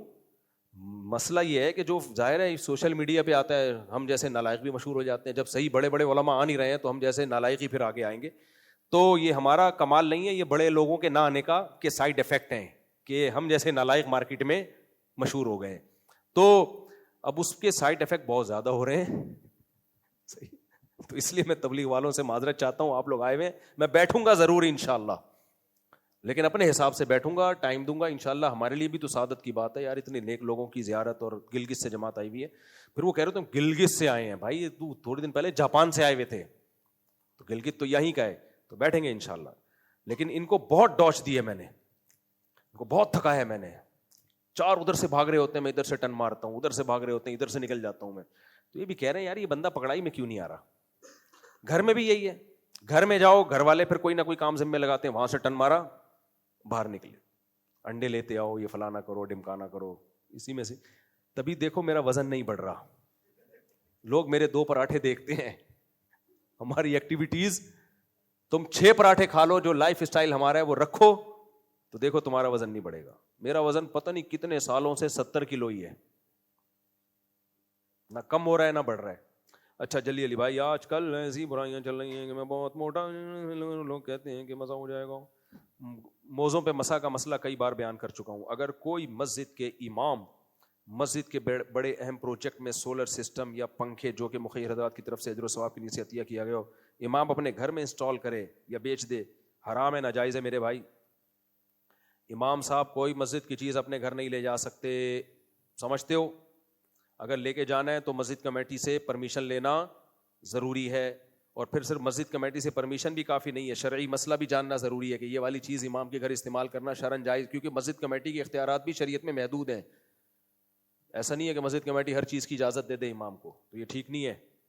مفتی صاحب, امریکہ میں آپ نے شیخ یاسر سے ملاقات کی تھی جو مدینہ یونیورسٹی سے فارغ ہیں, کیا انہیں سننا اور ان کے فتووں پر عمل کرنا ٹھیک ہوگا؟ کسی عالم کے برحق ہونے کی کیا دلیل ہے, کیسے پہچانا جائے؟ شیخ یاسر صاحب ماشاءاللہ ایک نیک پرہیزگار انسان ہے, اصلاحی کام بہت کر رہے ہیں. باقی مسائل کے لیے تو بھائی مجتہد ہے, دیٹس آل. مسائل کس سے سیکھو؟ جو مجتہدین ہیں, جو 4 فقہ کے بڑے بڑے مجتہدین گزرے ہیں, جن کو پوری امت نے فالو کیا. تو قرآن و سنت کی تشریح میں جب اختلاف ہوگا تو پھر ان میں سے کسی فقہ کو فالو کیا جائے گا. یہی طریقہ صدیوں سے امت میں چلا آ رہا ہے. البتہ کوئی عالم اہل حدیث ہو یا سلفی ہو, وہ اگر اس کو فالو نہیں کر رہا تو عالم کی اپنی ذات کی حد تک وہ خود جواب دے. وہ سمجھتا ہے کہ میری تحقیق اگر ایسی ہے تو اپنی تحقیق پر عمل کرے, ہمیں کوئی اعتراض نہیں ہے, ٹھیک ہے نا. تو کسی عالم کی توہین جائز نہیں ہے. اگر ایسا کرنا شروع کر دیا پھر تو کوئی عالم نہیں بچے گا. تو اگر شیخ یاسر کی کوئی رائے آپ کی رائے کے خلاف ہے یا جمہور امت کے خلاف ہے تو ان کی ذات تک اس کو محدود رکھیں, ان پہ اعتراض نہ کریں. آپ کس کو فالو کریں گے؟ آپ مجتہدین کو فالو کریں گے. سمجھتے ہو کہ نہیں سمجھتے؟ بڑی مچھلی کھانا کیسا ہے فضائل اعمال میں؟ عنبر مچھلی کا ذکر. اس طرح بڑی مچھلی کھانا جائز ہے, چاہے بڑی ہو چاہے چھوٹی ہو. وہ ایک صاحب نے پھینک دی تھی کہ فقہ حنفی میں ویل مچھلی جائز نہیں ہے. تم خود ہی فقہ حنفی پہ بھی چیزیں گھڑتے رہتے ہو. فقہ حنفی میں تمام طرح کی مچھلیاں کھانا جائز ہے بشرطے کہ مچھلی ہو. تو جب ویل مچھلی ہے تو کھانا جائز ہے. تو اس لیے صحابہ کے دور میں بھی تو ایک بڑی عنبر مچھلی نکل کے آئی تھی نا, کھائی تھی. تو حناف کیوں حدیث کی مخالفت کریں گے بھائی؟ فقہ حنفی قرآن و حدیث سے نکالا ہے, تورات اور انجیل سے نہیں نکالا. اچھا میرے بھائی مفتی صاحب, میرے والد نہیں ہیں اور میری والدہ ایک لبرل خاتون ہے. اب میری والدہ میری شادی ایک ایسے شخص سے کروانا چاہتی ہیں جن سے وہ خود بہت خطرناک. ایسے گھر کے باتیں اس طرح کھلے عام نہیں لایا کرو یار. شوگر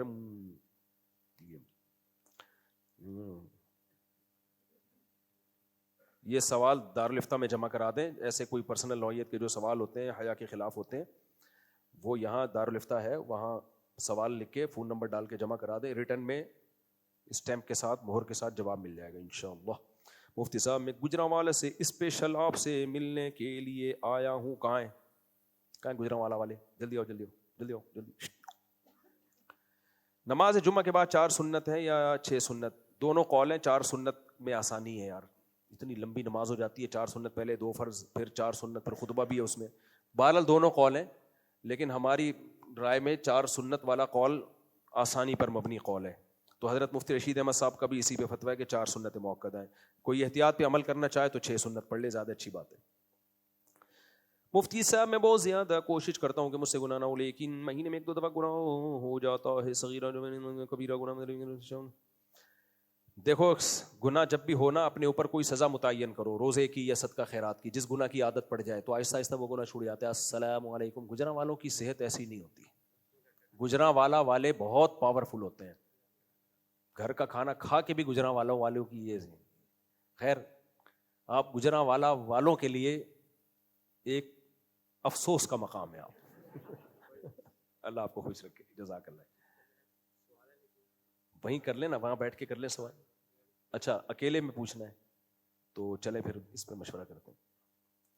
میرا یوٹیوب چینل میں بین اسلامک ویڈیوز بناتا تھا لیکن ویوز نہیں آتے تھے. اب فنی ویڈیوز بناتا ہوں. لوگ دیکھتے ہیں کیا یوٹیوب کی کمائی حلال ہے؟ فنی ویڈیو بھی جائز ہے اگر کمانے کے لیے کر رہے ہیں. بہتر ہے تو دینی ویڈیوز بنائیں لیکن اس پہ ویوز نہیں آ رہے تو فنی ویڈیوز پہ آ رہے ہیں تو کمانے کے لیے فنی ویڈیوز بھی. لیکن حرام کام نہ کریں فنی ویڈیوز میں. لڑکیوں کو نہ لے کر آؤ. جتنے بھی پرینکر ہیں شروع میں تو بڑے آرام سے تمیز سے چل رہے ہوتے ہیں. جب دیکھتے ہیں کہ نہیں یار تو اپنی خوبصورت بیوی کو لازمی گھسیٹتے ہیں پھر اس میں, وہ بھی بے پردہ لا کے. تو یہ غلط طریقہ ہے بھائی. آپ کی کتاب کی کوئی جدید PDF ہے نیٹ پہ سرچ کریں مل جائے گی انشاءاللہ. آپ کی کتاب بنگلہ دیش لانے کا کوئی طریقہ ہے؟ بنگلہ دیشیوں کی آبادی ماشاءاللہ پہلے ہی بہت زیادہ ہے اور اسپیڈ بڑھ جائے گی, اچھی بات ہے. تو بنگلہ دیش اٹلنگا دیش بننے والا ہے. میں اٹلی میں گیا ہوں, بنگلہ دیشی ماشاءاللہ بہت ہے, مجھے بڑی خوشی ہوئی. اور بچے بھی بنگلہ دیشیوں کے پیدا ہو رہے ہیں اٹلی میں, انگریزوں کے کم ہو رہے ہیں. تو میں نے لوگوں سے کہا گروتھ ریشو بنگلہ دیش کے ہمارے دوستوں کا اتنا بڑھ رہا ہے اور پھر میرے بیانات سے اور ان کو موٹیویشن مل رہی ہے. تو یہ اٹلی 20-30 سالوں میں اٹلنگا دیش بن جائے گا. بولو انشاءاللہ ہو جائے گا. ویسے میں اپنی کتاب بھجوا دوں گا, بنگلہ گئی بھی ہے اس کا. بنگلہ دیش میں کسی عالم کو چاہیے بنگلہ دیشی زبان میں ترجمہ کر لیں. السلام علیکم. ویسے بھی وہ مچھلی اور جھینگا بہت کھاتے ہیں. مچھلی جھینگا تو آدمی کو جوان رکھتا ہے. جھینگا نہ کھائیں, مچھلی کھانے. ٹھیک. یا شیخ میری انگیجمنٹ میری کزن سے 6 سال پہلے ہوئی تھی لیکن میرے سسر صاحب پاکستان نہیں آ رہے, یعنی ولی پاکستان میں موجود نہیں اور نہ وہ کسی کو نکاح کرنے کی اجازت دے رہے ہیں, اور میں مالی طور پر بہت اچھا ہوں. پھر 6 سال تک ولی نے نکاح کی اجازت نہیں دی تو بغیر ولی کے بھی پھر ایسی صورت میں نکاح جائز ہے. یہ ظلم ہے ولی کی طرف سے. تو آپ نکاح کر سکتے ہیں بھائی, 6 سال بہت بڑا عرصہ ہوتا ہے. ابا کو بولیں کر دو, فون پہ اجازت دے دو, نہیں دے رہے تو پھر آپ کورٹ میرج کر لیں. ایسی میں کورٹ میرج کا قائل نہیں ہوں, خوب سمجھ لو, لڑکیوں کو بھگانا بہت خطرناک عمل ہے, لیکن 6 سال کا عرصہ کوئی کم عرصہ نہیں ہوتا. لڑکی کا بھی بیڑا غرق ہو رہا ہے, لڑکے کا بھی بیڑا غرق ہو رہا ہے, تو ایسی مجبوری میں پھر باپ ظالم ہے کہ کیوں لٹکایا ہوا 6 سال سے آپ نے, اور اگر کوئی معقول ریزن ہے تو پھر وہ بتائے. چلو بھائی ختم, کوئی مسئلہ یہاں سے لے لو جلدی سے, بس کسی ایک بندے سے لے لو, بہت ہو گیا. چلو یہ بھائی سے پوچھ لو. السلام علیکم. وعلیکم السلام. جلدی جلدی, اسپیڈ, ٹائم بہت ہو گیا. کہاں سے آئے ہو؟ کورنگی سے. کورنگی سے, ماشاء اللہ. میری بیوی بد زبان بہت ہے, میں حقوق بھی پورے کرتا ہوں لیکن وہ بولتی ہے کہ آپ مجھ سے بات نہیں کرتے, میں بات کرتا ہوں. دیکھو کبھی بھی نا مائک پہ اپنی بیوی کی بات نہیں بتانی چاہیے. آپ یوں بولو, ایک آدمی نے کورنگی میں ہے جس کی بیوی بہت بد زبان ہے, یوں کہنا چاہیے. آپ کی بیوی آپ کی عزت ہے نا, تو ایسے ابھی تو چلو ہم اس کو کلپ کو ہٹوا دیں گے, لیکن ایسے کبھی نہیں بتانا چاہیے ایک ویڈیو میں کہ میری بیگم ایسی تو تیری بیگم ایسی, ٹھیک ہے نا. تو آپ یوں بولتے ہیں نا ایک آدمی اس کی بیوی بہت زبان ہے, تنگ کرتی ہے.